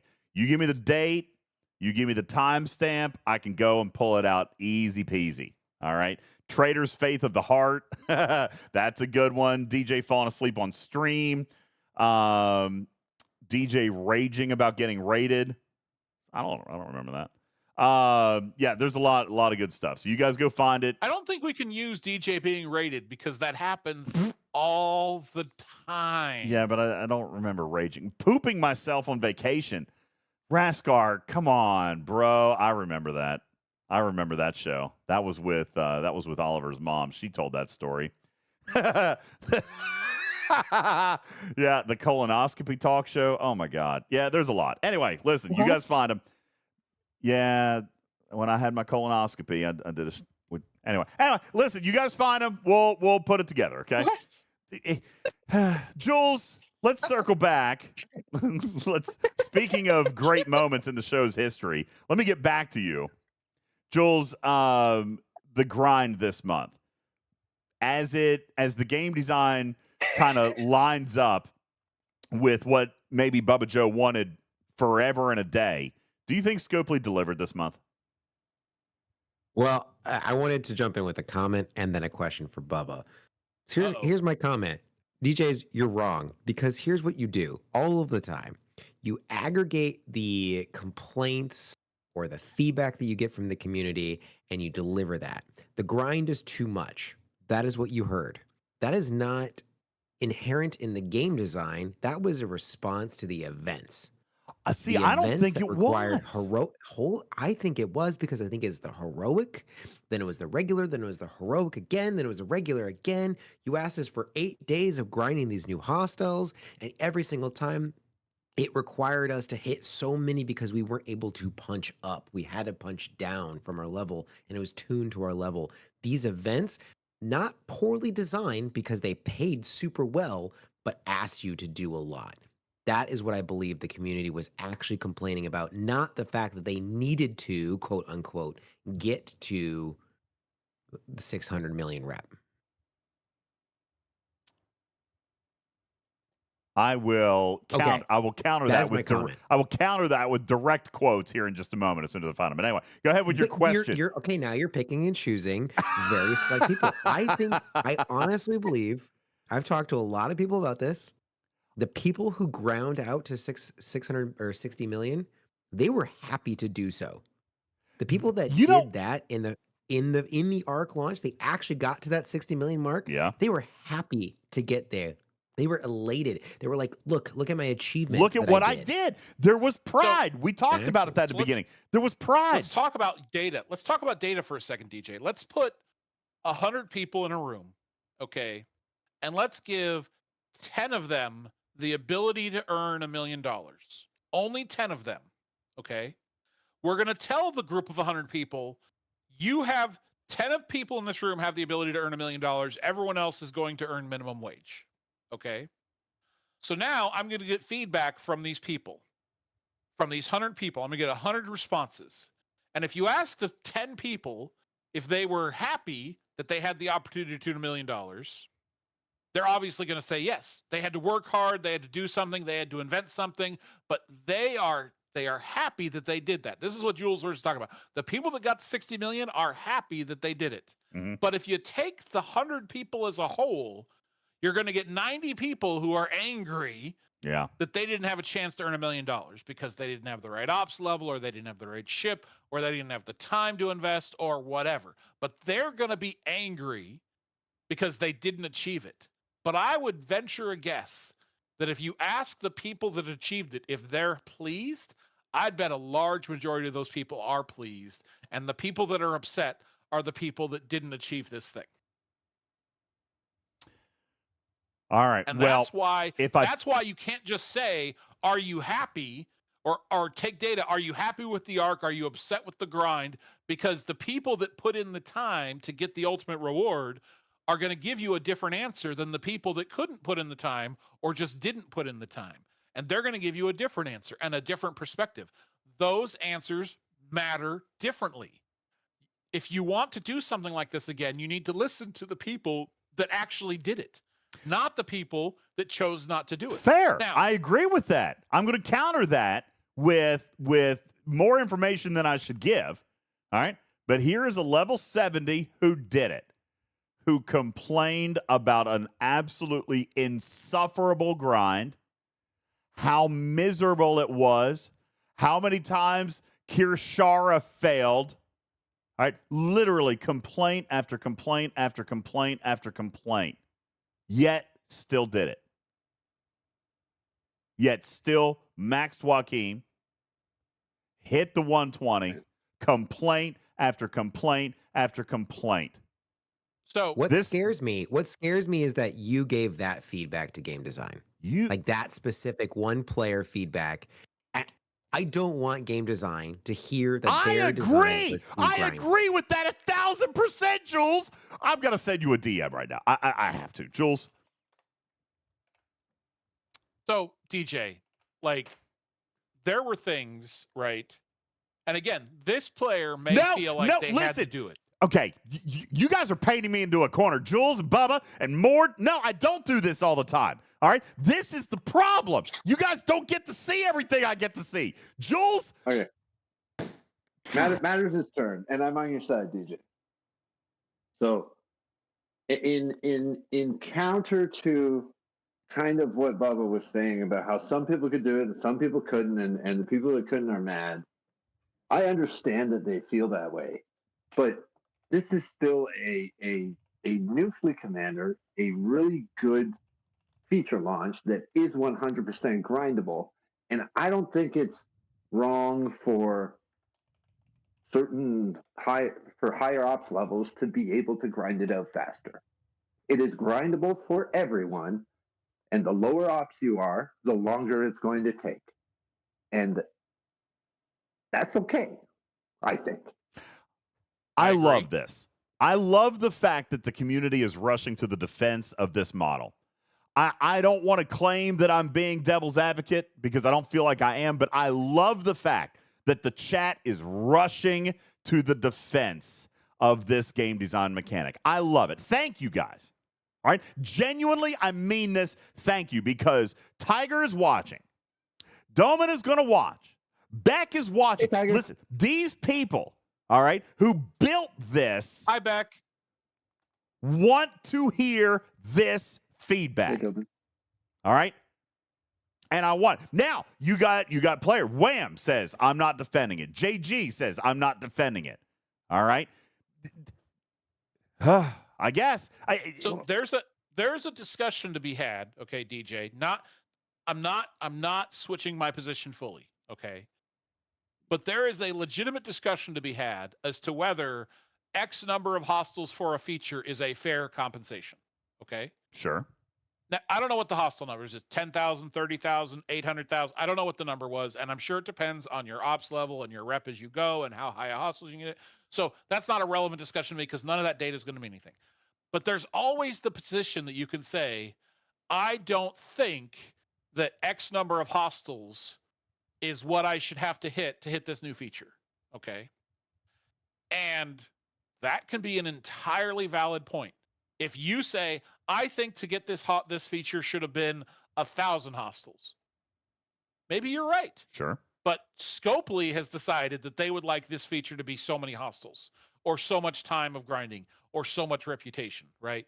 And, you know, you can say that it's unbalanced. You can say that, I didn't think that it was worth 30,000 hostels or grinding 20 hours a day for 7 days.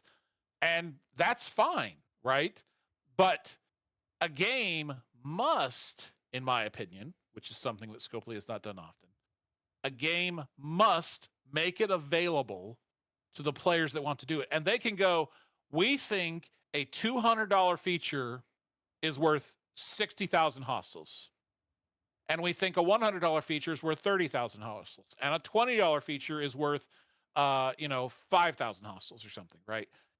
That just like they can put a monetary value on parsteel and titanium and ore and crystal, right? They can put a non-monetary value on their feature, or a non-monetary value on a monetary value. To say, if you want to do 700 ATAs, that's equivalent to a $100 pack to us. If you want to grind for 500 hours of hostile hitting, that's equivalent to a $100 pack for us, right? Now you can go, I don't think that's equivalent, so I'm not going to do it. Or I don't think it's equivalent, I'd rather do the $100 pack. And that's fine. Yep. Right? Everyone can kind of say what they want to do here. And so if someone is saying, I don't think, and I'm just making up numbers here, 30,000 hostiles is equivalent to unlocking this fleet commander. Okay. Scopely put the threshold there. Now, you want to say that maybe that should have been 3,000 hostiles? I'm not going to argue with you. I think the threshold for unlocking new content should be lower.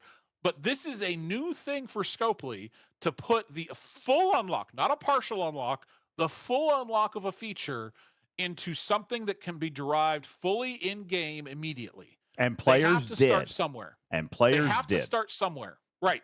They have to start somewhere. They have to put that threshold. We're going to start here and see how it goes. And then maybe when they decide to try this again, maybe they go, okay, well, maybe the feedback isn't that players didn't like the grind. It's that they felt the grind was too long. Sure. So how do we get the engagement we want as a company so they can measure dollars in engagement or in actual dollars? How do we get the engagement we want from the players while at the same time reducing the effort? That the feedback we got was it was too many hassles, it was too much effort. How do we get the engagement, right? So maybe it takes longer than 7 days, but we don't want to make it, 30,000 hostels that, takes 20 hours of grinding every day for 7 days. How do we balance this out? And the way they've typically balanced it out is with restrictive gates, which we obviously have given feedback we do not like. So there is a balance in there. There is a way to do that, but there is going to be give and take in that regard, right? So if the argument from the people in chat that are like, I'm not defending this, is if their argument is it was just too many darn hostels, I get it. Okay. I don't think you're necessarily wrong, but I think that making the content freely available through a grind on whatever timeline you want to use to unlock it is an entirely valid model that should be defended. You can argue about the level. We can argue about the dollar value or the engagement. That is an entirely valid discussion to have. But having it available for the people that want to grind this is an important thing that needs to be done. Agreed. Absolutely. Going to server 36, Ops 53, MJ, welcome to the stage. Appreciate you being here on Talking Trek. What is your current rep? How much were you able to grind out as a G5 player? Do we have MJ? Oh, sorry, you're muted. Let me try again. MJ, you there? Yeah, I'm here. I'm sorry. There you go. Welcome. I didn't have the opportunity to do very much rep. I had a question. How many? Do you know what the percentage is that actually hit the max rep? Oh no, I don't.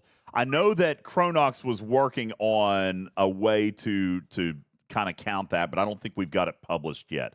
So I don't know what the exact number is. I am going to assume it's a very low number, MJ. Oh, gosh, Delmire says 10%. I don't think it's even that. You're talking max 120 million rep. A better question might be the 60 million rep. Lost In is going to go with the traditional 6% answer. I'm going to imagine that it's probably less than that. Lost In, to be honest with you. So, I would say it's probably not that many, MJ, which means that it truly is a grinder's mechanic in that, it's like Bubba said, it doesn't have to be done right now. And I'm hoping that a lot of players recognize that instead of abandoning it, like a lot of people had said this in chat. But when you're looking at the game design of it, MJ, does this give you solace in the fact, like you said, I couldn't do a whole lot with it this month, but if you can this weekend or next week, then you can and still get the same rewards as somebody who did it this month.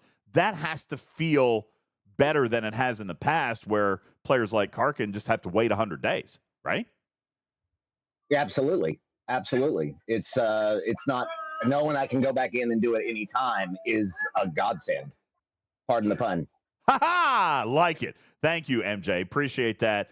And thank you for coming up on the stage. Appreciate that. Berlin is on the stage as well. Berlin, welcome to Talking Trek. Appreciate you coming up on stage. Give me your thoughts. The design of this arc, very, very different than anything Scopely has ever tried. Is it worth another go? Absolutely. I'm in Ops 50, not free to play. I got the 60 million rep in 8 days. As an Ops 50, did you buy any reputation or did you grind it? Ground it all. 60 million rep as an Ops 50. That's bloody brilliant, dude. Like, and that is a huge achievement. I hope you're proud of that. Because listen, as an Ops 50, it's arguably even harder for you than it would be for a 55, a 56, or a 60. That's damn strong, dude. Good for you. You get an applause button. You get an applause button. That's incredible. Tell us how you did it. You had to have employed hunting the loot goblins, all right? Because the hostile goblins. I have a max tribune, and with a max Neelix, I could hit the 52s with full loot crew. Wow, that's incredible. Getting 6,000 plus rep a hostile. That's incredible. Putz, go ahead with your question. Berlin, what server are you on? Yours. That's what I thought. I rated you the other day. Okay. No, I'm thoroughly impressed. Way to go, man! And so it's you that I've been fighting for the loot goblins. I just wanted to make very nice. Probably. I mean, you know what though? I mean, in all seriousness, that is a ridiculous feat. All right, because if 52 was as hard as you could hit, that's as high as you could hit, then I mean that cuts your number of available loot goblins by like 60%. All right, and you just had I could hit the 60 loot goblins. Yeah, but you have fewer systems in which to hit them in. Yeah. I mean, that's a lot of time in that 52 system. That's a lot of hostiles. Good for you. And let me ask you, when you hit 60 million, you said you did it in just under 10 days. When you hit your 60 million, this grind, this mechanic, this month, I felt like players were proud of this one. I felt like this was an actual checkmark accomplishment of a video game that we haven't had in STFC for a long time. Did you feel, why did you do it? What was the challenge for you? I wanted con. Why? That's why. Just because it was con, or because it? I wanted to have a fleet commander month one. Awesome. I wanted to have a new feature in its first month as a free-to-play. God, can't imagine that sentiment being very popular, you weirdo. I'm not free-to-play, but I'm a battle pass only. Huh. Or stuff that I win from you. Karkin, let me ask you, how far did you make it this month? I was much slower. I took the scenic route. Relaxed and scenic route a little bit. I managed my polls, not all double polls, but it's moving along. Could be a little better. Could have been worse, but it's coming. I'm patron. It's okay, so working on it. So you're working on grinding this thing out. Do you feel like it's going to happen for you in less than 100 days?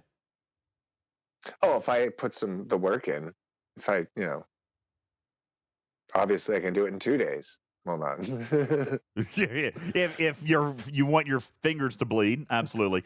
Right, yeah. You had mentioned this earlier in the month. The fact that you had the option, aka you had the choice, was this? I mean, if you're not going to unlock it for 100 days anyway, then why should Scopely make it available to you? That's a devil's advocate question. Can? Well, no, it's a devil's advocate question. I mean, if you've always said, I want content now, I'm not going to get it for 100 days, so why didn't you? The events that they posed for these particular events weren't critical. Like, did they give for the con events? You had, like, the one FC event, which you could still get into, I think, if you had other commanders. Yep. So it wasn't exclusive. And the rewards were, well, I'm sure, I can't even remember what they were, but while they were there, it, wasn't super pressing. In other words, you got to play an enjoyable feature at your pace, which, crazy enough, makes it feel less like a job, less like a chore, and actually more of a game. I mean, am I steering you in the wrong direction, or is that about right? No, the daily requirements, so to speak, that they do put on you, like for the polls themselves, when properly thought out and applicated, weren't difficult when the more work you put in. The return on investment got easier and easier the more, got Carol, got some of the favors, got some, so as you put in more effort, it's exponentially becoming easier for you. And by the way, I'm not antagonizing him. I'm illustrating a point, and Icewolf found it in the chat. Just because a player doesn't prioritize it doesn't mean that somebody else should be penalized for that preference. If you want to work your butt off, you should be able to do so. And that's exactly the point that I was drawing right there. I mean, 1,000%. Karkin had the choice, had the option, and is playing it like a game. Is playing it like it's fun. God forbid. Where's my button? Well, I do know come next month, I'm unlikely to be able to jump in on said same feature, which is going to shorten my shortfall.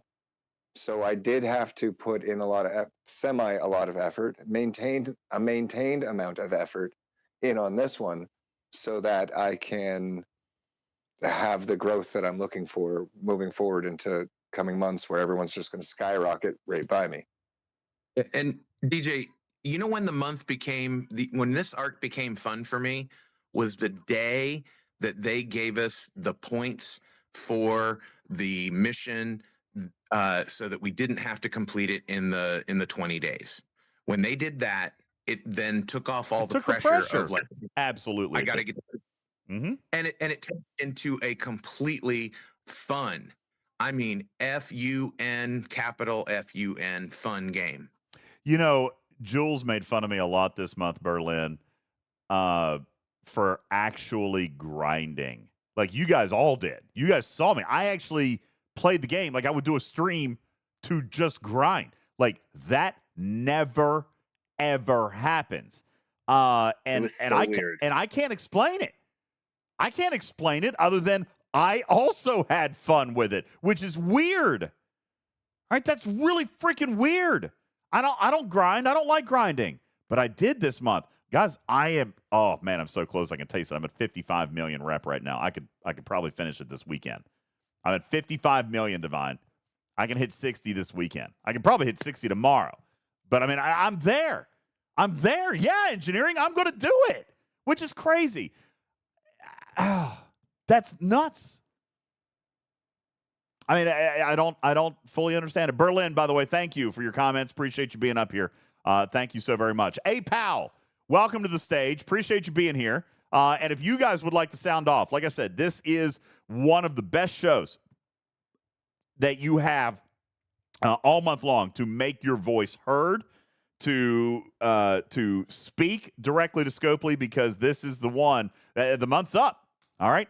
How did you guys rate it? Where does your judgment lie? This is the one that they pay attention to. We appreciate them for being our guest. Pal, welcome to the stage. Appreciate you being here on Talking Trek. How did you feel about the month? Was this a month that you care to repeat? Thanks for having me, first of all. And I did like the month. I got con within the first week. I ground out all the hostiles. It was a little painful towards the end because I was so close and I just wanted to get him before the first arena run of the month. But I'll preface this first. The sourcing for con, phenomenal. I loved the fact that I could just grind him out and just get him day one if I so chose. Well, we did the math and it was actually technically 2 days. Day 2, yeah. Technically day 2 if you were just a machine. But yeah. But there's that. One thing I didn't like about the arc was the fact all the different loot types were split between, if you wanted to be efficient with your pulls, was split between multiple hostiles. So there was times when the level 40 system had 50 people in it, and you couldn't get any hostiles at all to get your pulls. So you had to wait like 6 hours so that you could do it at night. And then obviously it goes for like the level 50 system for uncommons, although I didn't have that problem since I was doing 52s for my con grind. I also didn't like, it is understandable that the epic was locked to like the G6 systems or the loot goblins, which were annoying to find to begin with because everyone was hunting them. I didn't like that the epic was locked behind the G6 systems. And I still don't, even though I can actually hit the 62s. It's just a pain in the butt. I'm wondering if that was part of this ramp up pain, because I have found myself not hunting in the 40 system very much now.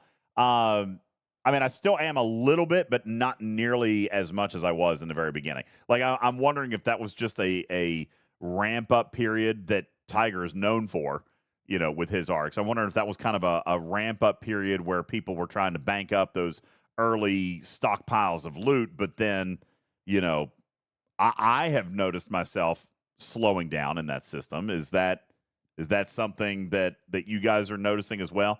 Is the 40 system still packed? Not right now. I could probably go there right now and it probably maybe 2-3 people. Okay. I think a lot of people, there's some people that just don't want to do the grind anymore. And then there's others that did so much of it that they're set for a while. I just go there like once a week to fill up my protector and boom, done. Okay. But so there's a pro and con to that. Ha ha ha. Ah! Nice. Got it. I hope that Scopely in the future, you kind of gave a cryptic hint that we're not seeing it next month, but hope that Scopely does that type of sourcing that we had for con this month in the future. It would make free-to-play players and just the high grinders a lot happier, because 3 months, 4 months, however long it is for some of these ships or other features is too long, especially because Scopely wants us to opt up. Well, like the GS31, I'm halfway to getting. That gives you ship parts. Why would I I, as any player, go up to G5, G6 without a ship that can get there? Well, I need to upgrade that ship with ship parts. Now, I'm a G6 player now, but I see the point from all my alliance mates that these ships are taking too long, things are taking too long, yet the company is trying to push us up. The I understand they need to. Junker's looking better. It's not quite as bad. Vindicator's still the worst. Vindicator, Eviscerator, those are not good. The Relativity is looking a little slower, but I do acknowledge, at least appreciate, the Junker seems to be moving a little bit better than some of the others have in the past. But no, you're absolutely right. Scopely worships progression. And so with some of these loops, they've done some of these accelerators, and they've removed some of the barriers to progression. But you're right. We've still got to get some of those barriers knocked down so that we can start experiencing the increase in resources so that we can experience the progression. I totally agree with you. Juby, thank you, pal. Appreciate it very much. Dr. Juby is on stage, in-game famous Dr. Juby. Did you Dr. even? Juby's here. I gotta go. Yeah. It's time for the show to basically just end. Yeah. Where's the end music? Yeah. But you're not going anywhere. Yeah, guys, get ready for a 20-minute drunken rant from Dr. Juby. All right. No, you're the one that uses 1,000 words when 10 will do. No, Juby's worse. All right, listen, he's actually worse. Dr. Juby, welcome to the stage. Juby has a famous quote now in the game. Yeah. Displayed on the. Yeah, did you know? Yeah, you wouldn't have seen it, Bubba Joe. Dr. Juby has a helpful hint, a tip for all players that Scopely loved so much that they put it on the splash loading screen. All right. Really? They really Lady did. Unalaska has one as well. Lady Unalaska has one as well. Dr. You know who Juby's doesn't have one?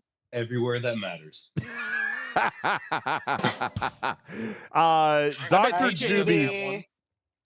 Juby's hint, his helpful tip to all commanders, Bubba Joe, is that the best ship in Star Trek Fleet Command is friendship. Oh. Yes. The best ship. It honestly makes me smile every time I read it. I know. So it really does. I always laugh. I do. I can't help it. Dr. Juby, welcome to the Talking Trek. Appreciate you being here. Well, it's just what I wanted. Yeah, I know it is. He was like, I just wanted friends. I've played this game for 6 years, and I only have one friend. DJ is my only friend. Yeah. Hey, you ran away with my husband. Yeah, he's got two friends now. I did run away with her husband. Yeah. Two friends now. All right, Juby, let's get serious here. Wrath of Khan. Did it live up to the hype? I mean, was this an arc truly worthy of the movie? This was an amazing arc. If you ignore the technical issues for the first week and actually just look at the nitty and gritty of this arc, it's everything we've ever asked for. How often have you seen like this whole thing with it's 100 days to get a ship, you can either buy it, get 100 days.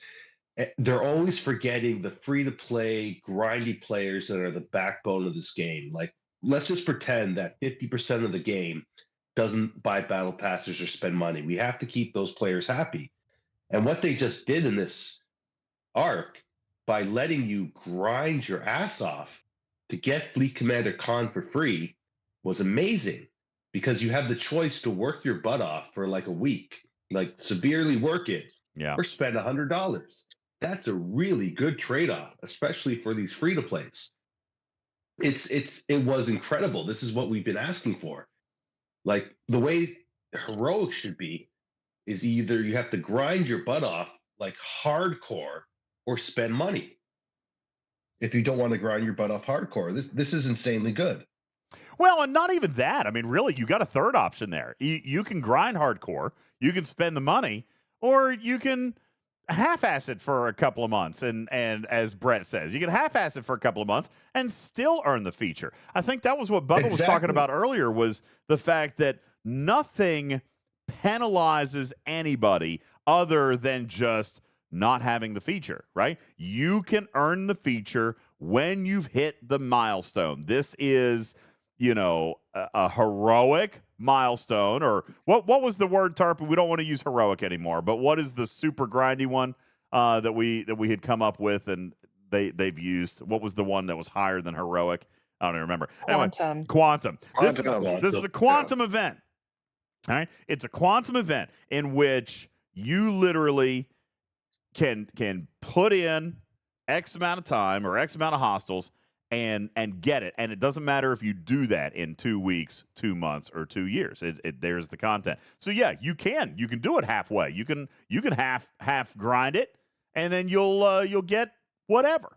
And that's amazing, because it instead is. of waiting 100 days, you could be like, I'm just going to do it in 60 days or 80 days, Mhm. or be lazy and do it in 70 days. It's just, I really hope they continue this model for every single arc going forward, Oh, I instead would of love 100 days. Packet, absolutely guaranteed return for guaranteed investment. That has been my mantra for Bubba. That's been my mantra for ever since you and I started working together.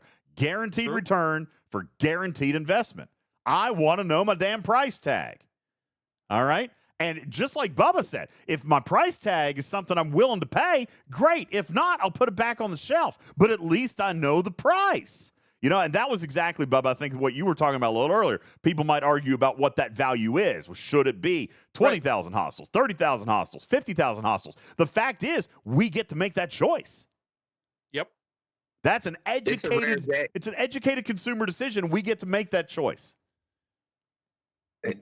It's a rare day that we all agree with Juby. Right? I know. Absolutely I crazy. may have to change my position.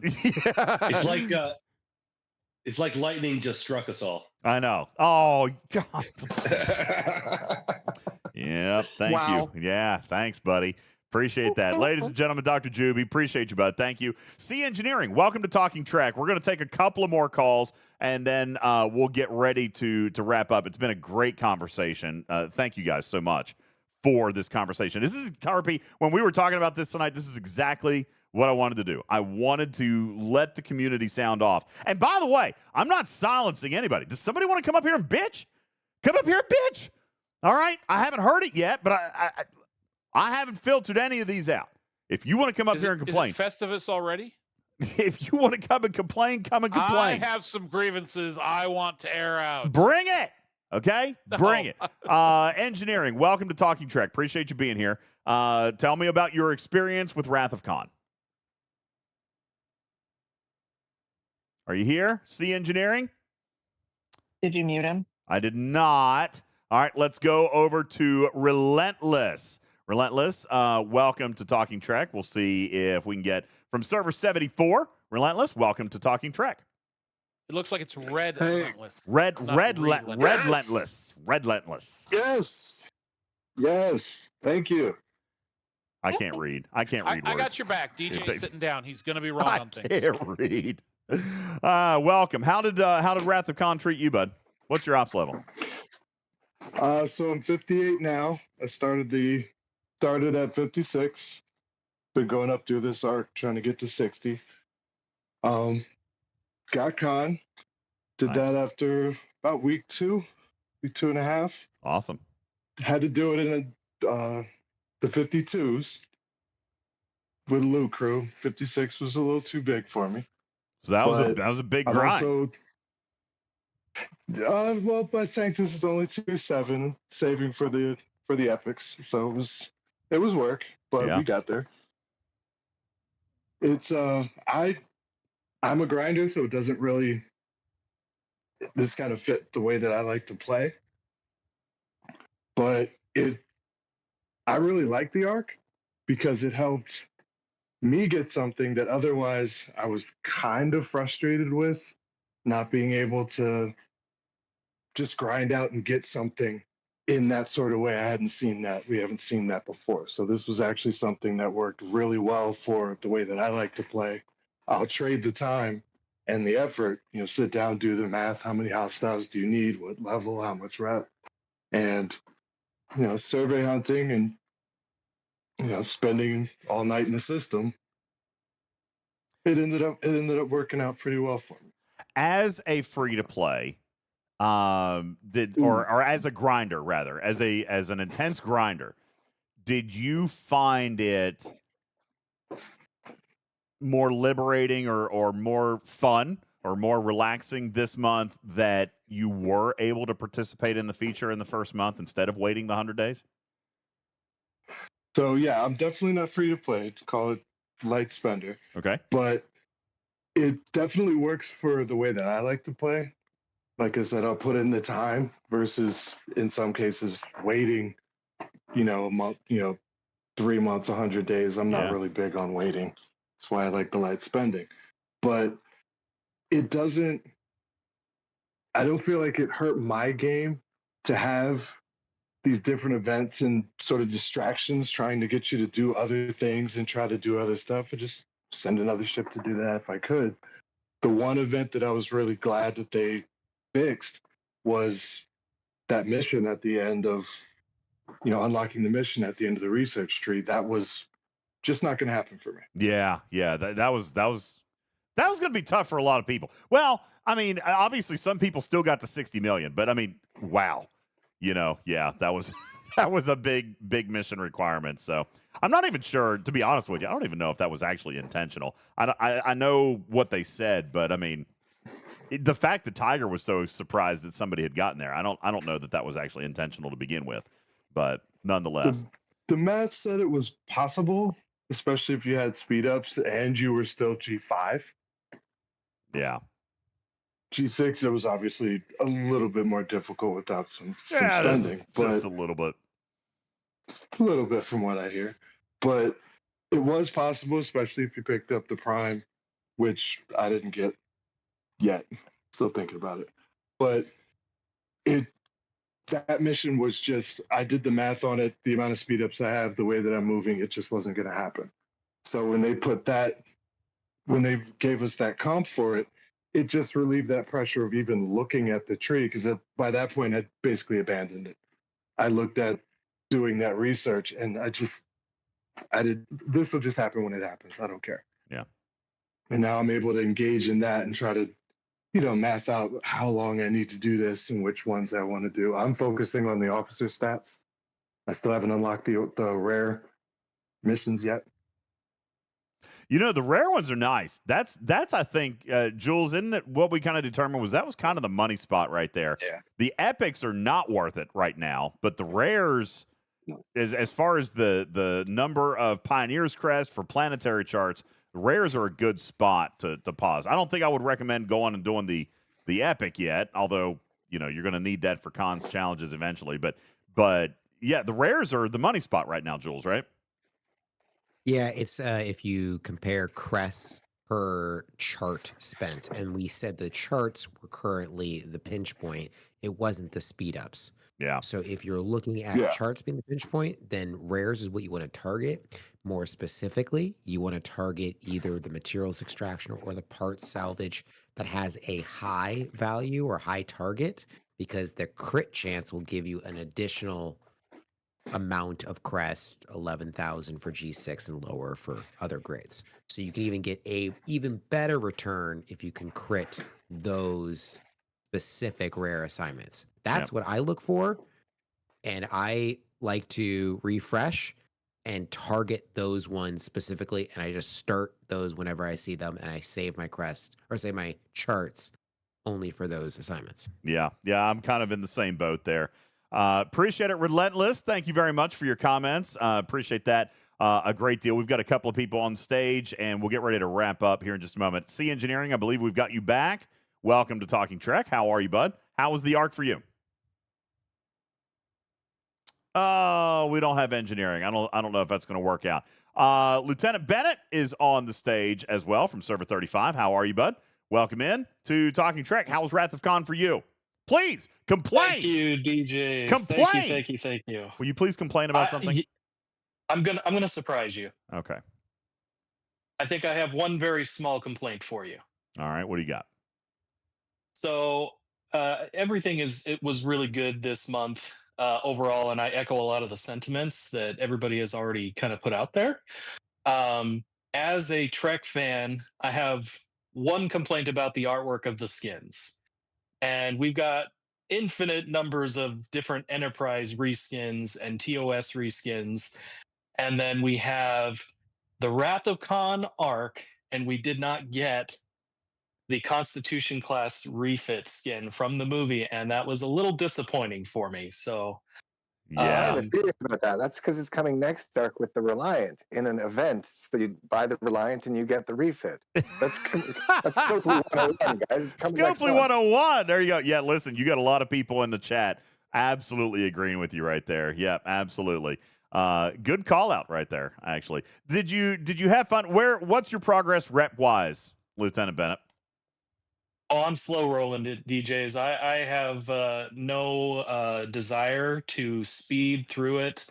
I'm just kind of taking it in stride, doing the single chest pulls, and I'll get there when I get there. I feel no rush to get to the end. And the fact that you can is it a relief to you to know that it's there, that it's not going away, or I mean, I guess tell me about your decision to slow roll it, just given the fact that, grinding may not be your thing or whatever. If you're not knocking it out this month, how does this month feel different than a normal month for you? So the decision to do that it just kind of comes from the experience with the game. That there was a time as a player where I did grind things out a little bit harder to get to the end a little bit faster, and I kind of hit a burnout point and took a 6-month break from the game.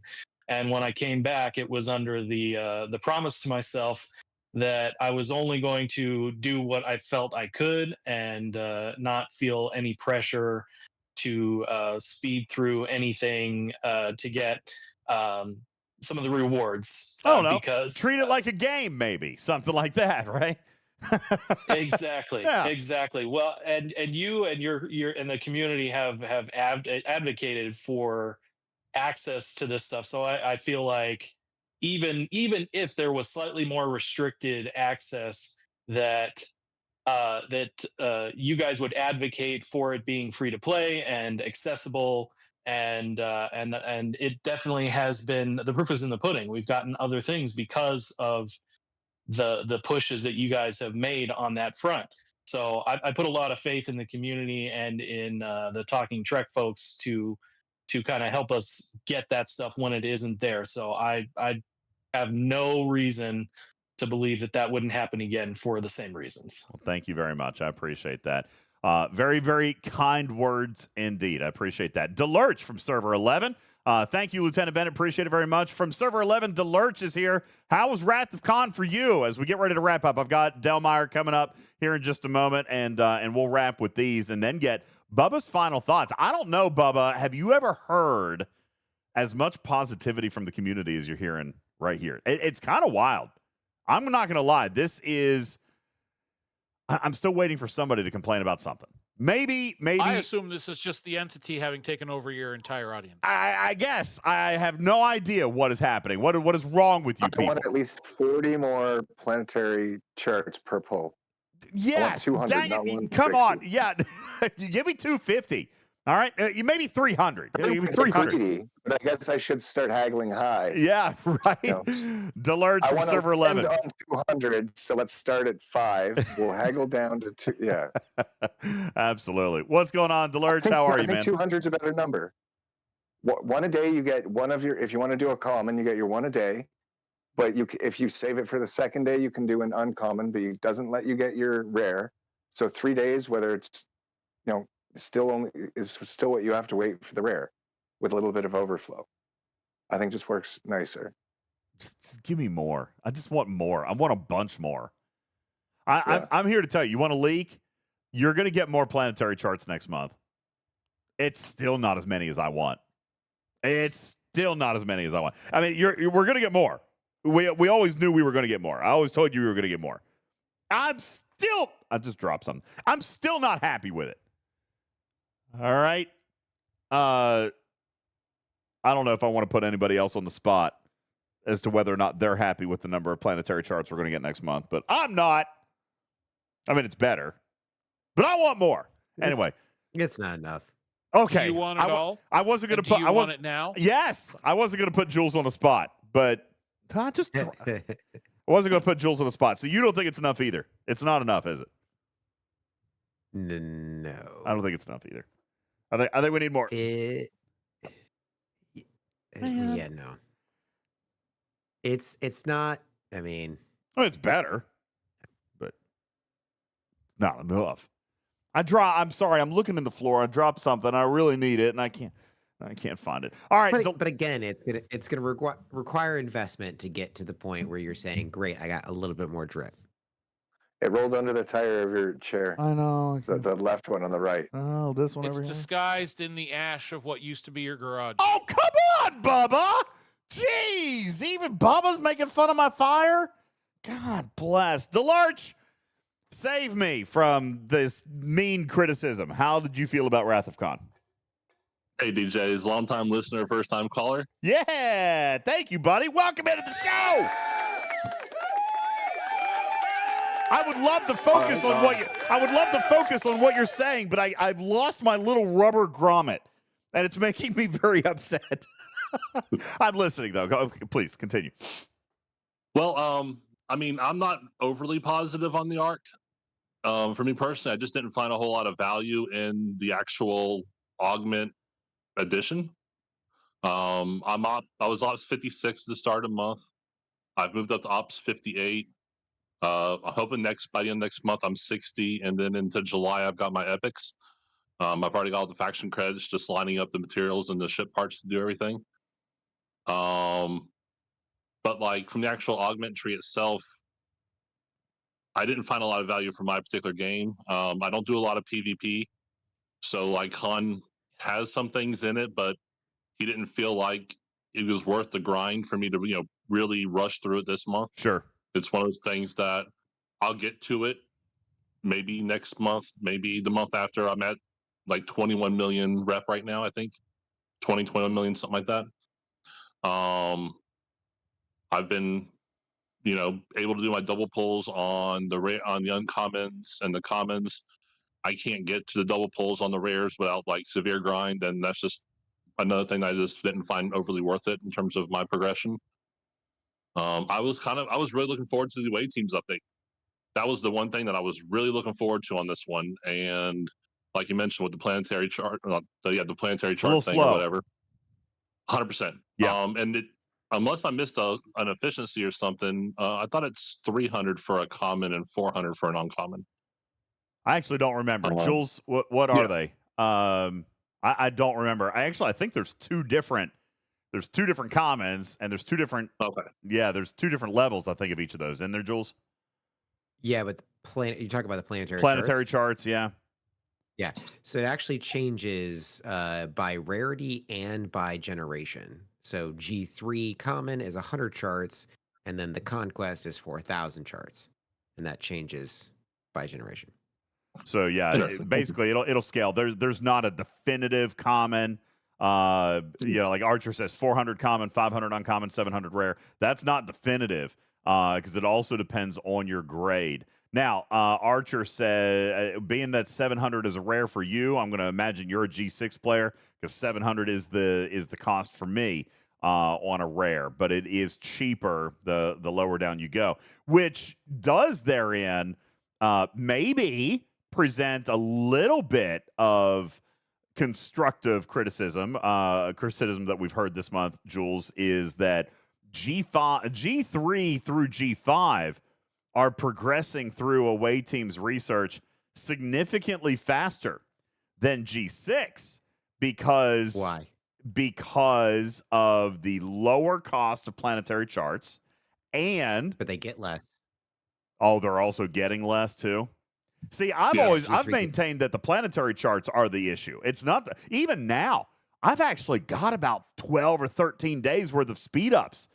I don't have the charts to start another assignment, and I'm trying to focus on the rares. I'm trying to focus on the rares because that's the money, right? That's the money shot. So I've been trying to focus mostly on those, but I can't start one but every 3 to 4 days, and every day I'm doing pulls for my Sigma speed ups. So I've actually got plenty of speed ups. It's the planetary charts, and I am afraid that next month is not going to solve that problem for me. I hope that it does. I hope I'm wrong, but it on the surface, it does not look like even yet it's going to be enough. And maybe it'll take time. I mean, it's certainly going to be better. I just don't know how much more ramp up we're going to need before this starts to become something that's an excessive currency for us, if it ever becomes that, Jules. I don't know. I mean, I look at this like the original Way Team's research tree, where it took years for people to max that research tree, whether it was because of the merits of honor or because of the original currency. Yeah. This wasn't something that we were maxing. We know it's 1.6 million of the actual Pioneer's Crest to max it, but we're getting 10,000 every time. So we're getting, a 0.5%, 1% every time we run one of these assignments. That's I must be a like a rare lot. because I'm not getting anywhere near that for like common and uncommon. No, it is the rare. The money shot, like I said, it's in the rare for sure. You can get anywhere between 5,000 and really 11,000, and that's at base. If you get your stats to a point where you can start earning bonuses, then you'll earn more than that. But yeah, the base payout of a rare is 5,000. So you're right, and that is something that I have seen some feedback on. Even from the VIP community, they're really wanting more. I'm the same way. They're wanting the more planetary charts, but Scopely's pushback on that has been kind of what you're saying, Jules, is listen, this was meant to be bigger impact, less volume. All right. And Pal says that's the problem. One assignment every few days is the problem. That is what we feel like the problem is because we're wanting to engage more. That's actually, I believe, Jules, tell me if I'm wrong. I believe that was their intent. They wanted higher impact, less volume. Isn't that the same impact as the Section 31 ciphers for starting the solo waves? You only get one solo wave every 3 days. Yeah. They wanted more impact, less volume. And honestly, I don't want to necessarily say that, that is feedback that we've consistently presented. But, I mean, yeah, we have asked. Now, away teams are not a grind, okay, except this time they're not really a grind. They are. In this case, they are a grind because you have to grind a ton of hostiles before you can do an away team. Kinda, yeah, and I don't. That's what I'm saying. It is kinda, but it's different than what it used to be. But at the same time, like that is what I believe that they're looking at is listen. Okay, rep is one side of that loop, but the other side of the loop is just earning the planetary charts. And once you get to the 60 million and you start working on Joaquin, then at that point the common Wrath credits start becoming easier. All right, they become a lot easier, allowing a double pull of the planetary charts, and that will probably help. Then couple that with some of the sourcing we're going to start seeing next month. I mean, it will eventually kind of ease that pain point. But I do think, Jules, that you're right. Along with Elite Solo Waves, they're focusing on trying to develop content with a little more impact and a little less volume, a little less gameplay, probably to try to minimize some of the grind that we're talking about. So, they hit me with this. They hit me with the solo waves. I had never done a regular wave defense in the entire time it was out because I just absolutely hated that concept of gameplay. But when solo waves came out earlier this year, I jumped right on it and I've been banging them out every time I get ciphers, and I've been scoring in the SLBs. Can't really do much in the elite waves, but I've been doing the regular solo waves, maxing out my wave 5 of 5 on my G5 waves. Yeah. And I'm actually progressing through the Section 31 rep. I had basically 0 rep in that. I'm actually buying favors and stuff through that now. So at least they got me on that end. Yeah, I like solo wave defense. and I do. I don't know. This is probably a selfish thing to say or an ignorant thing to say. I don't know, but I prefer solo mechanics. I really do. I like some of the players that I play with. Captain Bullies and JB, they've been my friends for years. Thad, a lot of players. Karkin, a lot of players that I play with I really, really enjoy, but not 100 of them. Yeah, Ken Shadow, I dislike people. All right, I really don't like people. So yeah, I like I like the solo play mechanics. I just don't like people. I don't like people. He told you to stay out of his zone, and now you're all screwed. He doesn't like you anymore because you came in his zone while he was doing waves. yeah, no, it's a thing. All right, Delurge, appreciate it very much. Let me get to one or two more of these comments, and we'll get ready to wrap up. Delmeyer, welcome to the stage. It's been a long time since we had you here. Delmeyer, welcome back to Talking Trek. Always a pleasure to speak to you. How are you doing today? I'm doing great, DJ. How you doing? All right, doing fantastic. Looking for you to complain about something, Delmeyer. Listen, they're going to think we set this whole thing up. They're going to think we staged it all if somebody doesn't come up here and complain. Delmeyer, deliver for me.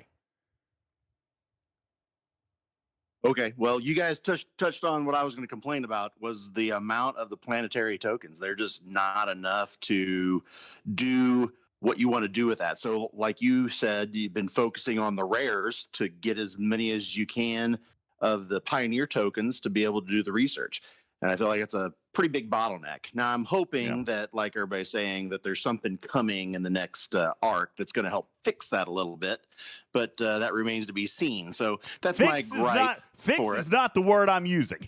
Okay? I am not using the word fix, Delmeyer. I'm saying that it's going to improve a little bit. But Jules and I are both saying I don't think it's enough. I don't think it's enough.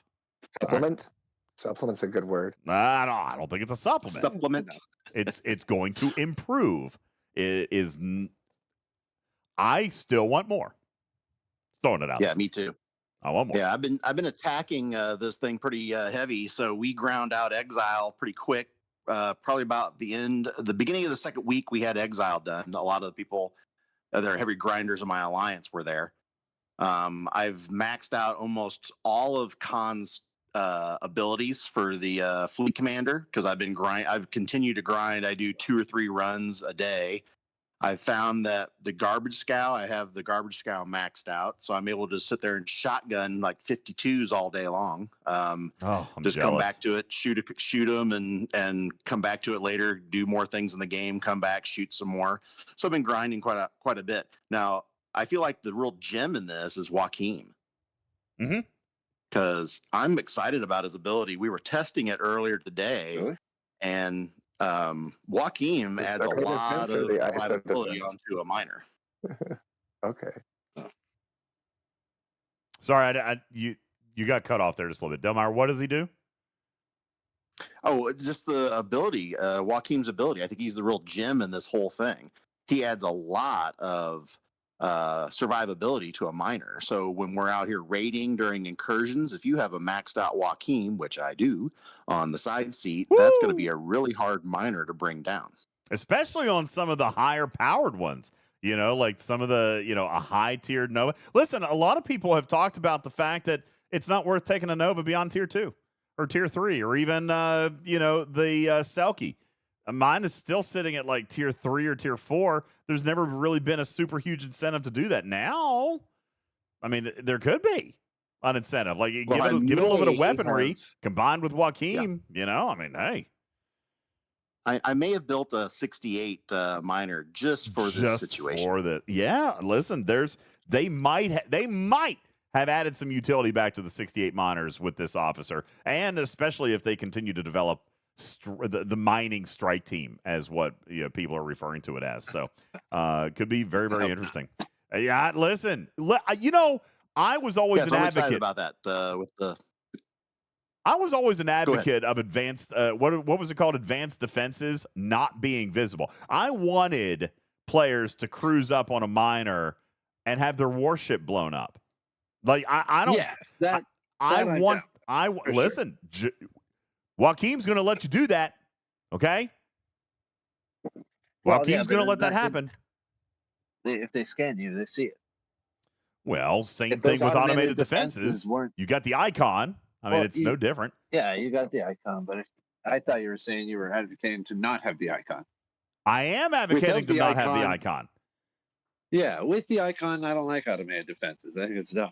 Agreed. Without the icon, I think it would be awesome. I think it would be fun, and I think that Joaquin is going to surprise a lot of players. I think Delmar having it on there, look, all you guys are surprised about it, but I think it's going to develop.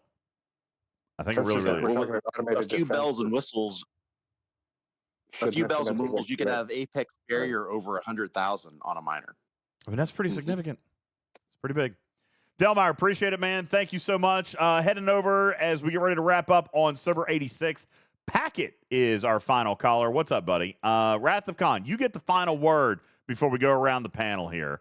Was this just an absolute crappy arc for you? No, I think overall it was a great arc. I echo a lot of the comments that have been made, both about being able to grind out Khan and then also the ATAs. For me, the bigger picture, if we step back, I look back over the last 6 months or so and what we've seen for the increase in mats and G4 ship parts, and then also making officers easy to acquire.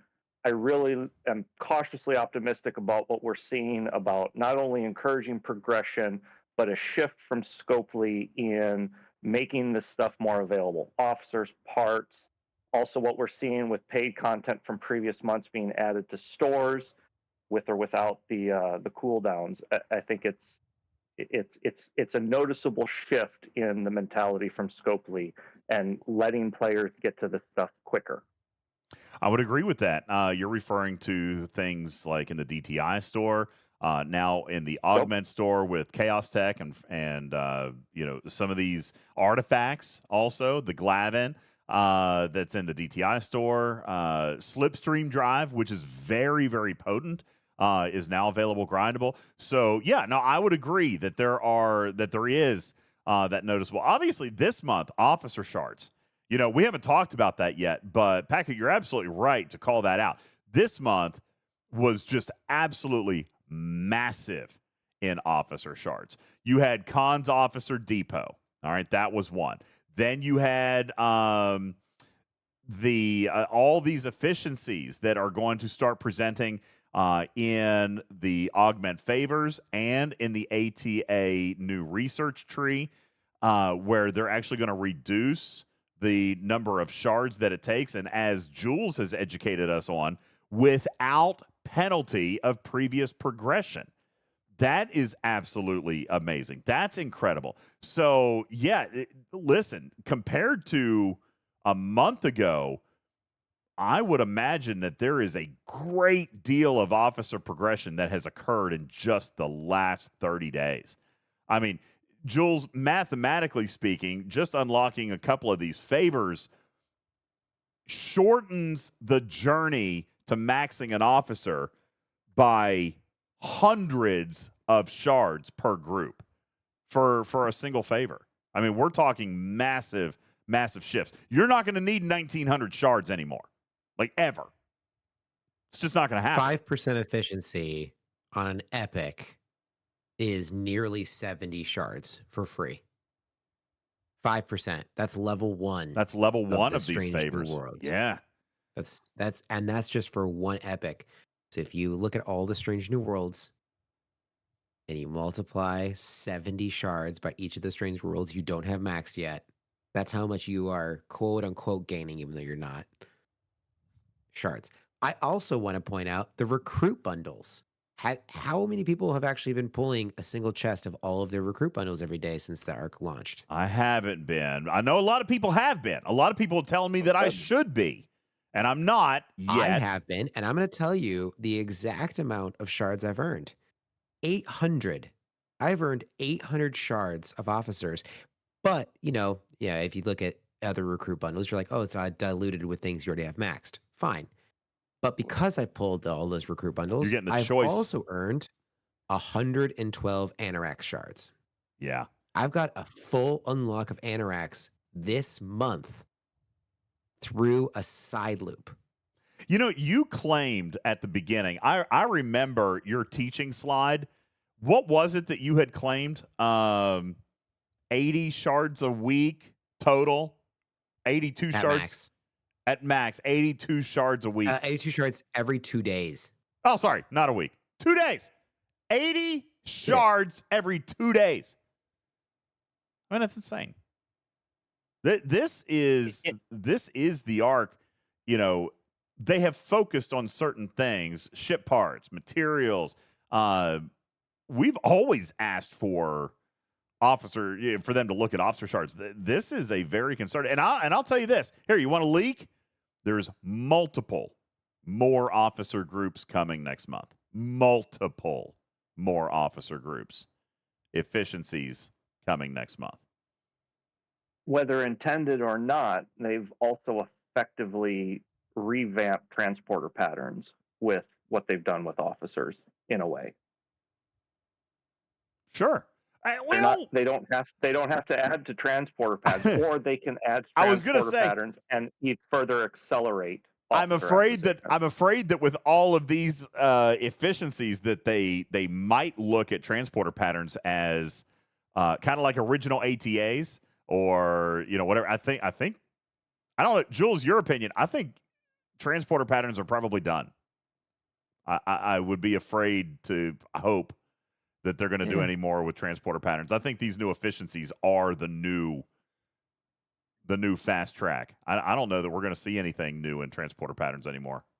I think that's done. So we've mastered transporter patterns. We've mastered it. You also said that before the last 2 additions to transporter patterns. That's fair. So keep saying it. Keep saying I keep saying it. I hope I'm wrong, but it just feels like they're taking a different direction towards speeding up officer acquisition, and I'm not sure that it's a bad thing. You know what I'm saying? Listen, we got all these different officers available for pull this month. There's even more coming next month. To me, that's better than waiting on 3 officers, twice a year to show up in transporter patterns. So, yeah, I think I like this model better, to be honest with you. Retrieving, see, I agree with you. That's why I haven't been doing it. That's why I haven't been pulling all of them, because I'm focused on my planetary charts.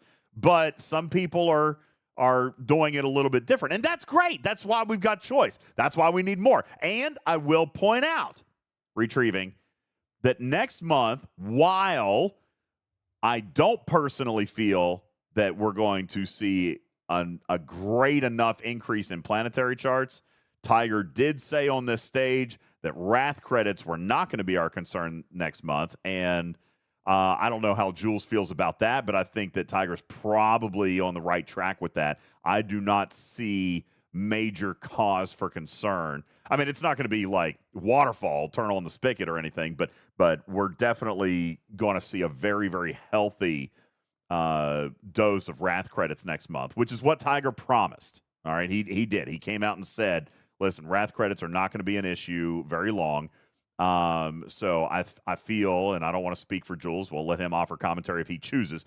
I feel like I'm not worried about Wrath credits next month. I am going to remain focused on planetary charts. Jules does not sound convinced. For some people. Well, yeah. Yeah.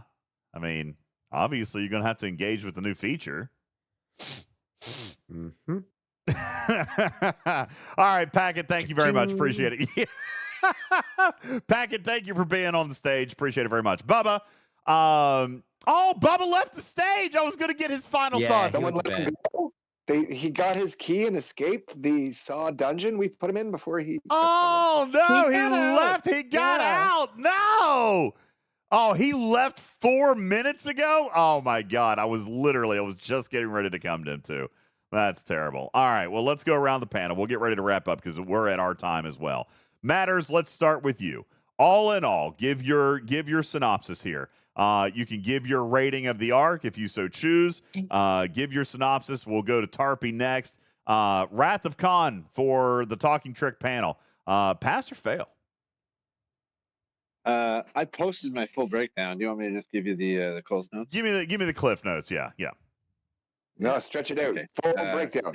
Yes. Definitely a pass. Overall, it was 8 out of 10. For the most part, that number was only brought down by engineering and communication. So all the stuff that was actually like arc related, events, the officers, most of that all had like close to perfect scores.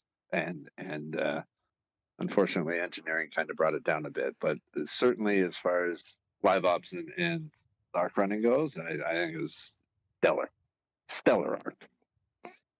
Okay. Very, very good. Tarpy, coming to you next. Wrath of Khan as a G6 player, where you arguably had more content available to you than a lot of other players. How did you fare? I didn't grind as much as I could or shoulda, would have, but I'm happy with where I got for the effort that I put in. So I thought the officers were good.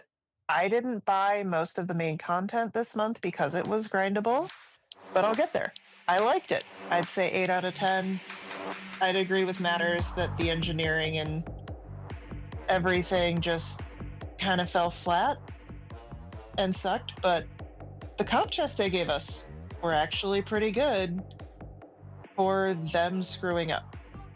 Yeah, comp chests weren't. Yeah, I remember the first one we got was amazing. Remember the one with Wrath credits had hundreds of Wrath credits in it, which was very, very good. 10 million or some large amount of augment XP for literally everyone. That would have blown straight through the original cap for augment rep. Yeah.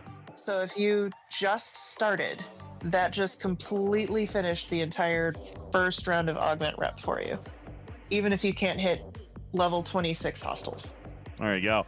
Divine saying engineering was and still is pretty bad. Ripley says, not feeling this arc, guys. Giving it a 2 out of 10. Archer, 6 out of 10. Technical, bringing it down from a 9. Stradalorian giving it a 10 out of 10. Forgiving the engineering because of how well designed the arc is. Deimos in the UK giving it 7 out of 10, and only that due to engineering. Lost in 9 out of 10. Lightning Hawk 6 out of 10. MJ 7 out of 10. Convoluted, ignoring engineering and giving it a 10 out of 10. Archer says, DJ, the fact that you're referencing the number of comp chests only shows how the arc was not a success. Nah, there's a difference. Listen, engineering, I never claimed engineering was good. All right? There were comp chests. I don't think that takes away from the design of the arc. Now, if you want to look at it holistically, like other people are doing, listen, I would have given the arc a 9, but engineering brings it down to a 6. That's fair. Absolutely fair. There were a lot of comp chests. Engineering was pitiful this month, Archer. There's no denying that. I think we're all agreeing with that. Engineering failed.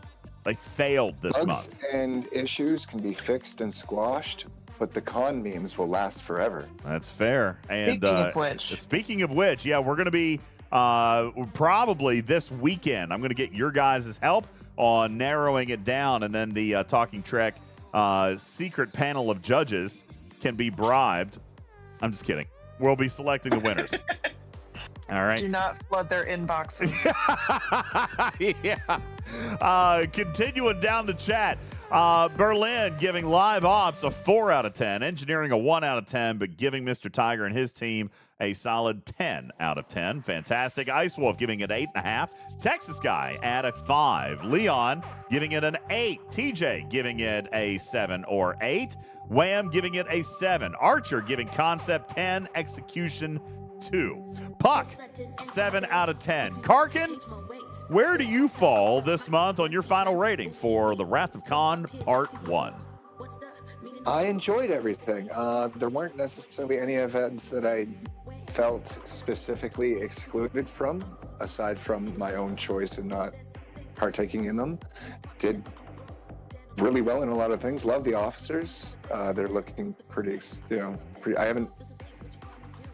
I don't know where I'm going to put Khan with that next draft C slot, but he'll find a home, I'm sure, somewhere. We'll figure it out. Oh, yeah, really good. Engineering issues were pretty significant. Can't deny that. Yeah.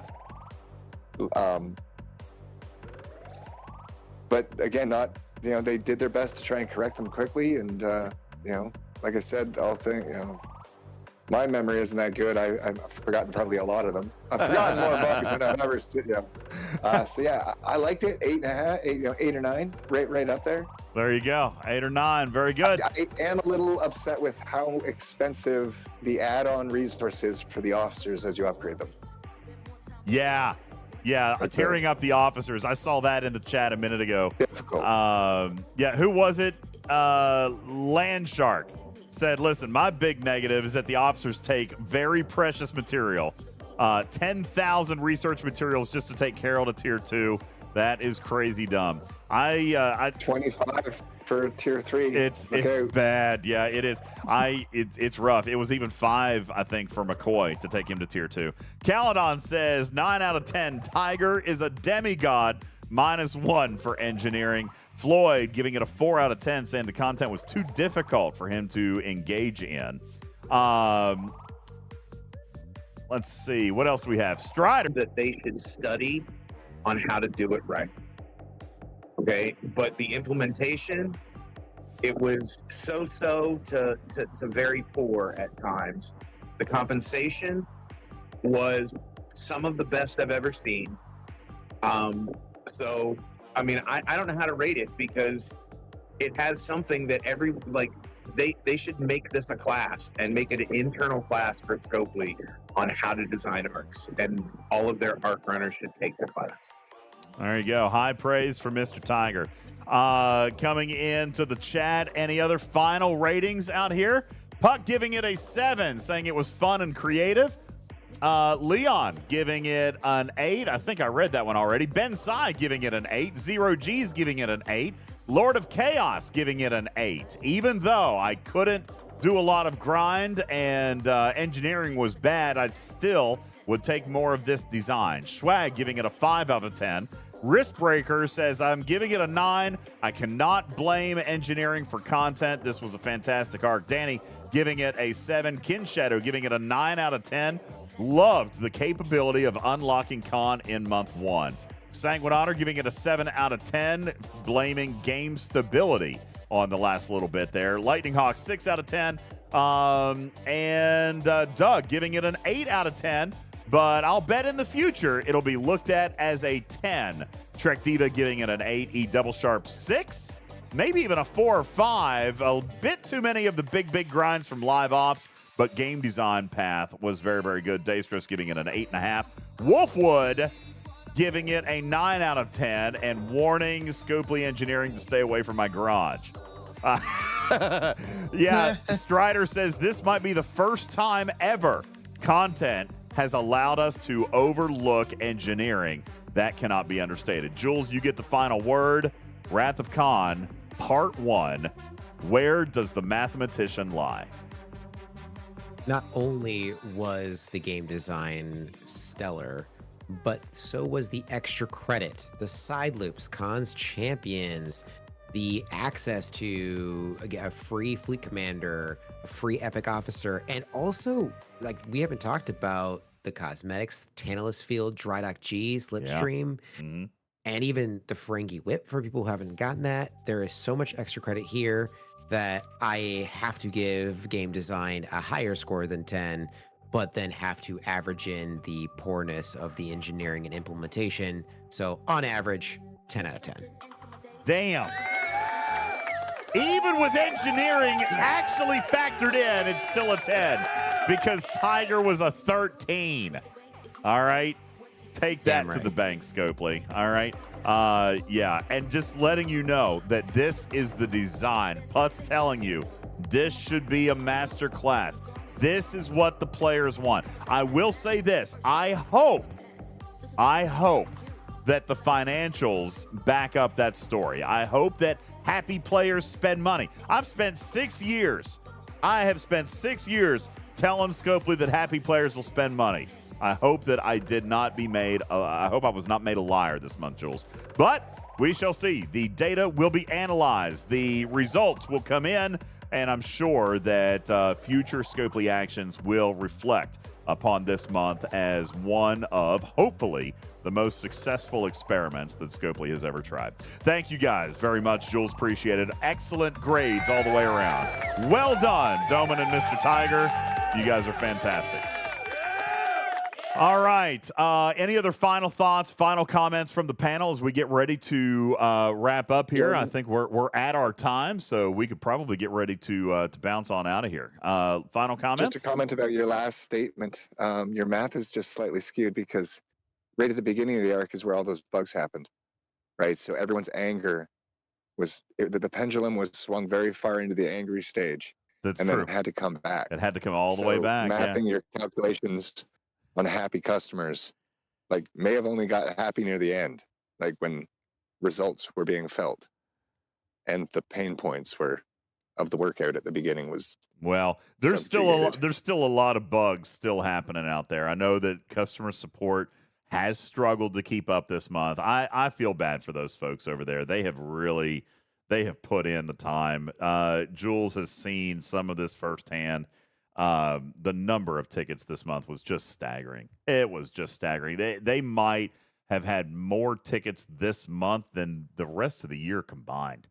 It is a staggering amount of customer support issues that they've been dealing with this month. And it just goes back to show why engineering is just so important, and why, listen, we can be as positive as we want, but it still comes down to implementation and execution. And there are still, to this moment, multiple thousands of open tickets and multiple thousands of other tickets that are still not being handled in what we would expect to be a normal time frame. And CS is totally aware of it. Totally aware of it. Every day they come into dev chat apologizing for the delays and apologizing for the latest round of tickets that got auto closed, and they're just not able to get to them fast enough, and they keep coming in because some of these bugs haven't been fixed yet, So it's been a very poor month for engineering, and I'm very sympathetic to customer support this month. They've really tried, but I know that they're behind. They're just buried. They are buried. So yeah, Fisty, you're right, saying that Strider said the same thing. This is the first time content has ever actually saved sentiment on an arc. Engineering was extremely poor, and we haven't even talked about the quality of life that was bulk refined. Strider, you're absolutely right. I mean, we've talked about it throughout the month. Boy, isn't that great? Isn't that great? Bulk refine. Oh, have we discovered any issues standing aside from the officer thing from full claims type mastery claim? That's just in the one refinery, isn't it? There are a couple pull options you could go through if you had max officers that could potentially. I think there's only out of your transporter patterns, but I think it's only the eviscerator. Transporter patterns won't matter anymore, so it's fine. Well, not for the people that don't have all those officers. Yeah, but yeah, you're right. You're right. It's just the one, right? It's when it's two different polls of two different officer polls happening at the same time. Yeah, that's when it happens, right? Yeah, bulk refine is great. I want that. I have actually talked to them about. I think the next best place that they can put it. They told me that the faction store is going to be much more complicated.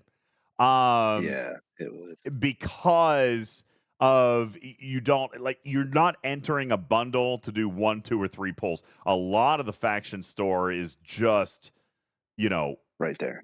Buy it or not. You click it, you buy it. You're not entering a bundle. And those are apparently coded and built a little bit differently. So that they said that was going to be a little bit tougher. I think we would stand a better chance in seeing it in our store tab next, which would be all the tabs at the bottom. I don't know what the time frame is on that, but they did say that it was coded most similarly to the refinery, and therefore would probably be the next easiest one. Texas guy, I'm with you. I really want it in the faction store.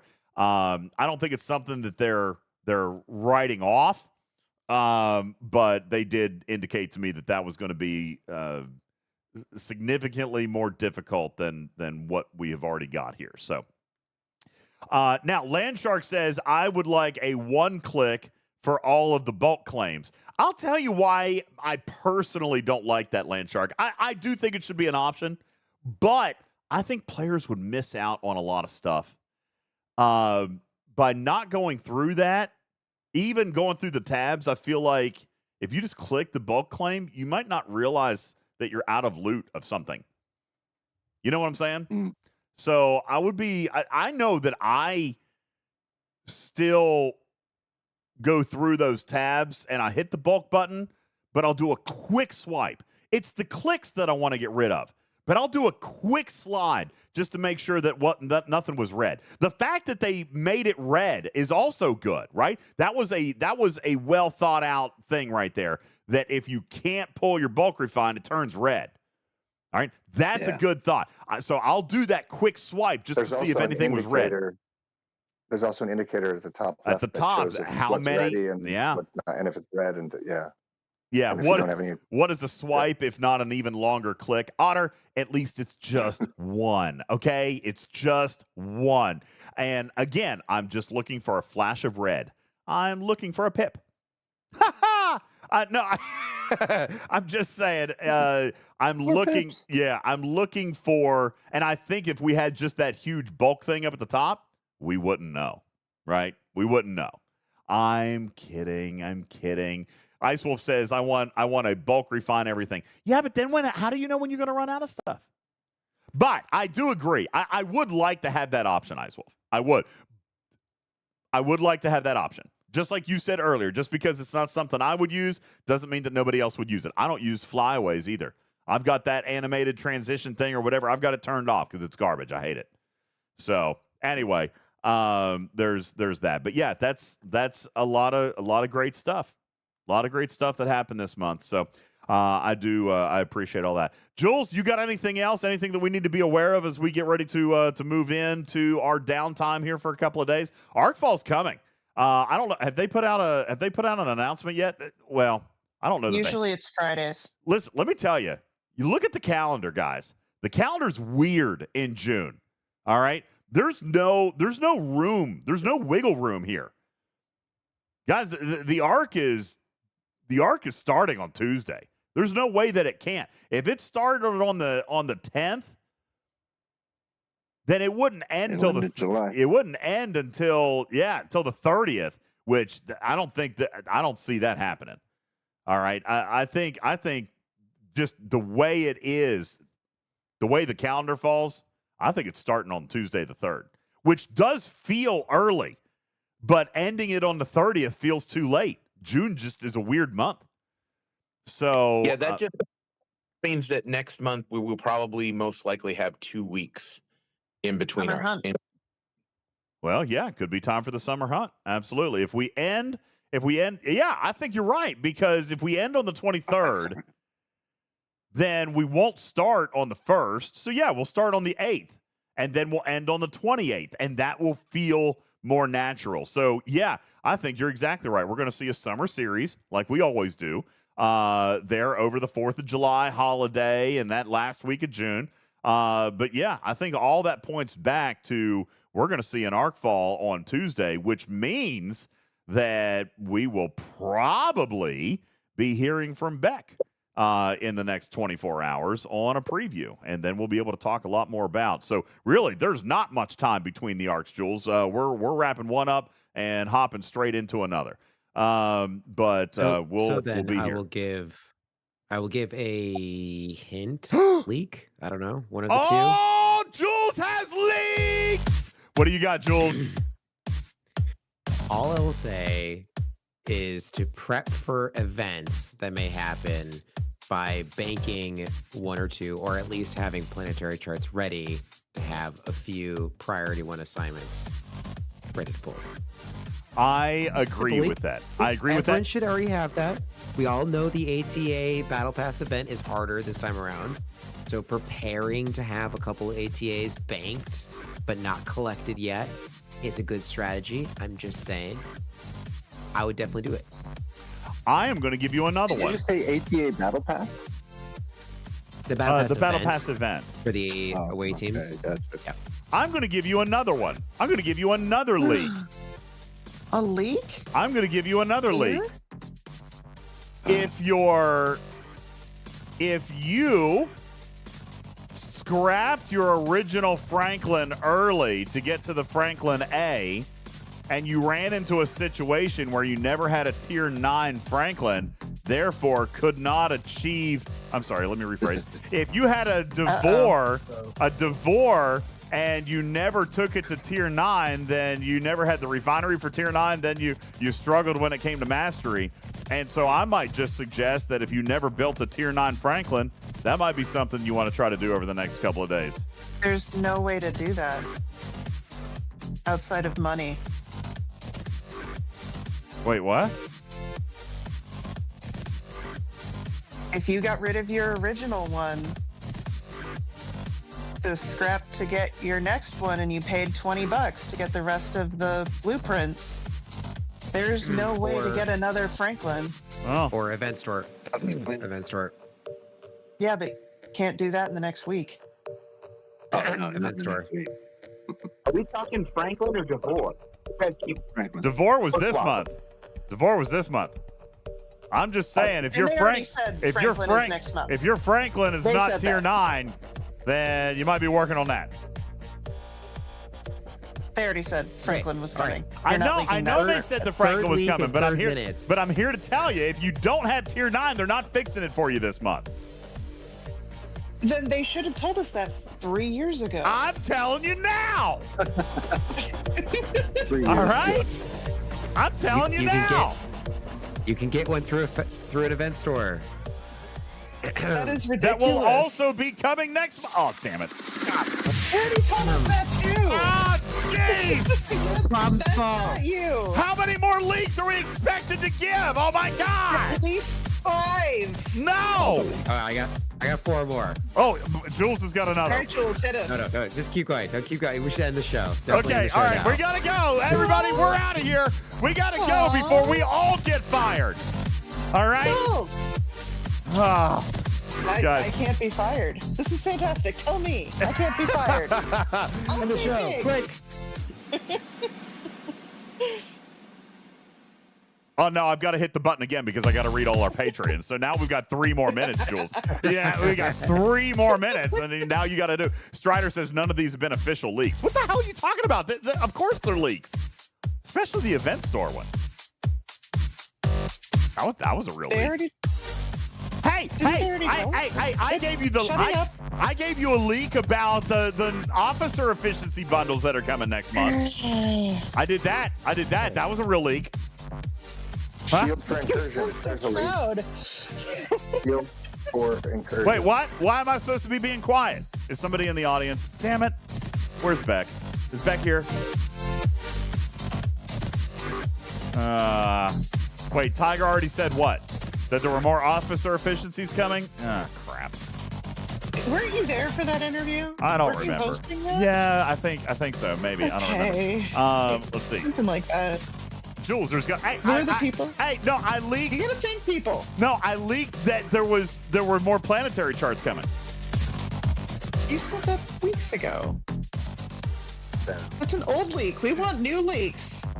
Oh my God. Bring a new leak, man.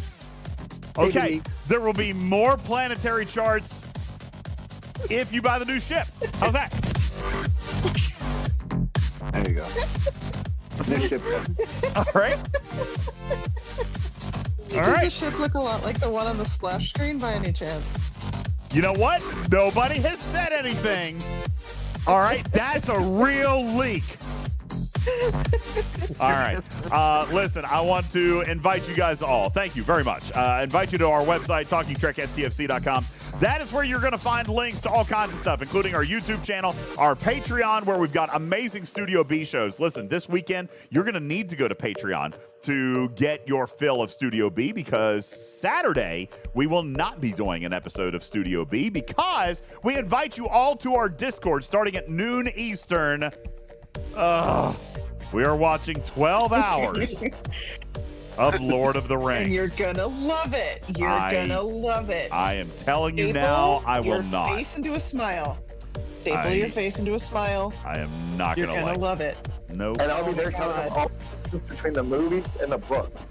Oh my god, me too. 12 hours of Lord of the Rings, starting at noon Eastern on Saturday. That's going to come up, so you guys can be sure to check us out here in our Discord. But I do want to thank, again, all of our Patreon subscribers. Thank you guys all for donating financially to the channel and supporting the success of Talking Trek. Iron Chef, thank you. Virtual Army, Mechrack, Shady Pines, Lobot, JT, Bob, Rocky Mountain, Tagora, Living in Griffin's Head, Renegade, Ren, Susie, Hank, Ape, DJ Gripsy 101, Wayfarer, Louis P, Blue Plague, Pez Loco, Chris, Gopher Grog, Edward, Archangel, Smoke Mohawk, Jet Ski, Papa Smurf, Madam Stargazer, Patrick, Captain Jack, Z-Man, Vinium, Scorpionus, Archer, and Honey, and Dominus, Casey Jones, Canine Tooth, Sir Tail of Crazy Bunch, A Fox, Judge Crane, Babenkas, Captain Q, Game Junior, Vegas, Admiral Inwater, Scarlet Hawk, DJ's got rated again, Jaga, Never Full Tilly, Blue Mandalorian, Noxus, Excipitor, Dr. Link, James, Clueless 170 x 7, Gunner, Captain Andrew Stevens, Unimatrix, Gordography Addict, The Web, Balabomb, Medic 213, J Babes, Dark Knight,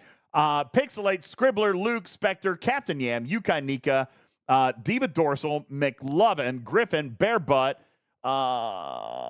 Thomas, Matters, Shannara, Illuminati, Andalisha, Engineer, FF Engineer, Jedzia, Captain Bull, Transparental, Sweet and Psycho, Lieutenant Tom Collins, Radio Dad Check, Fisty, Jongo, Spock 8472, Daystros, Kill the Deal, and Gordon. Thank you guys for your support of Talking Trek, a registered trademark and recorded in front of a live studio audience for distribution across podcast platforms everywhere. I'm your friendly neighborhood cat person for all of us here at Talking Trek, Star Trek Fleet Command's official podcast. Sam, me out for now. Love you, minute. Catch you on the next one. Good night, everybody.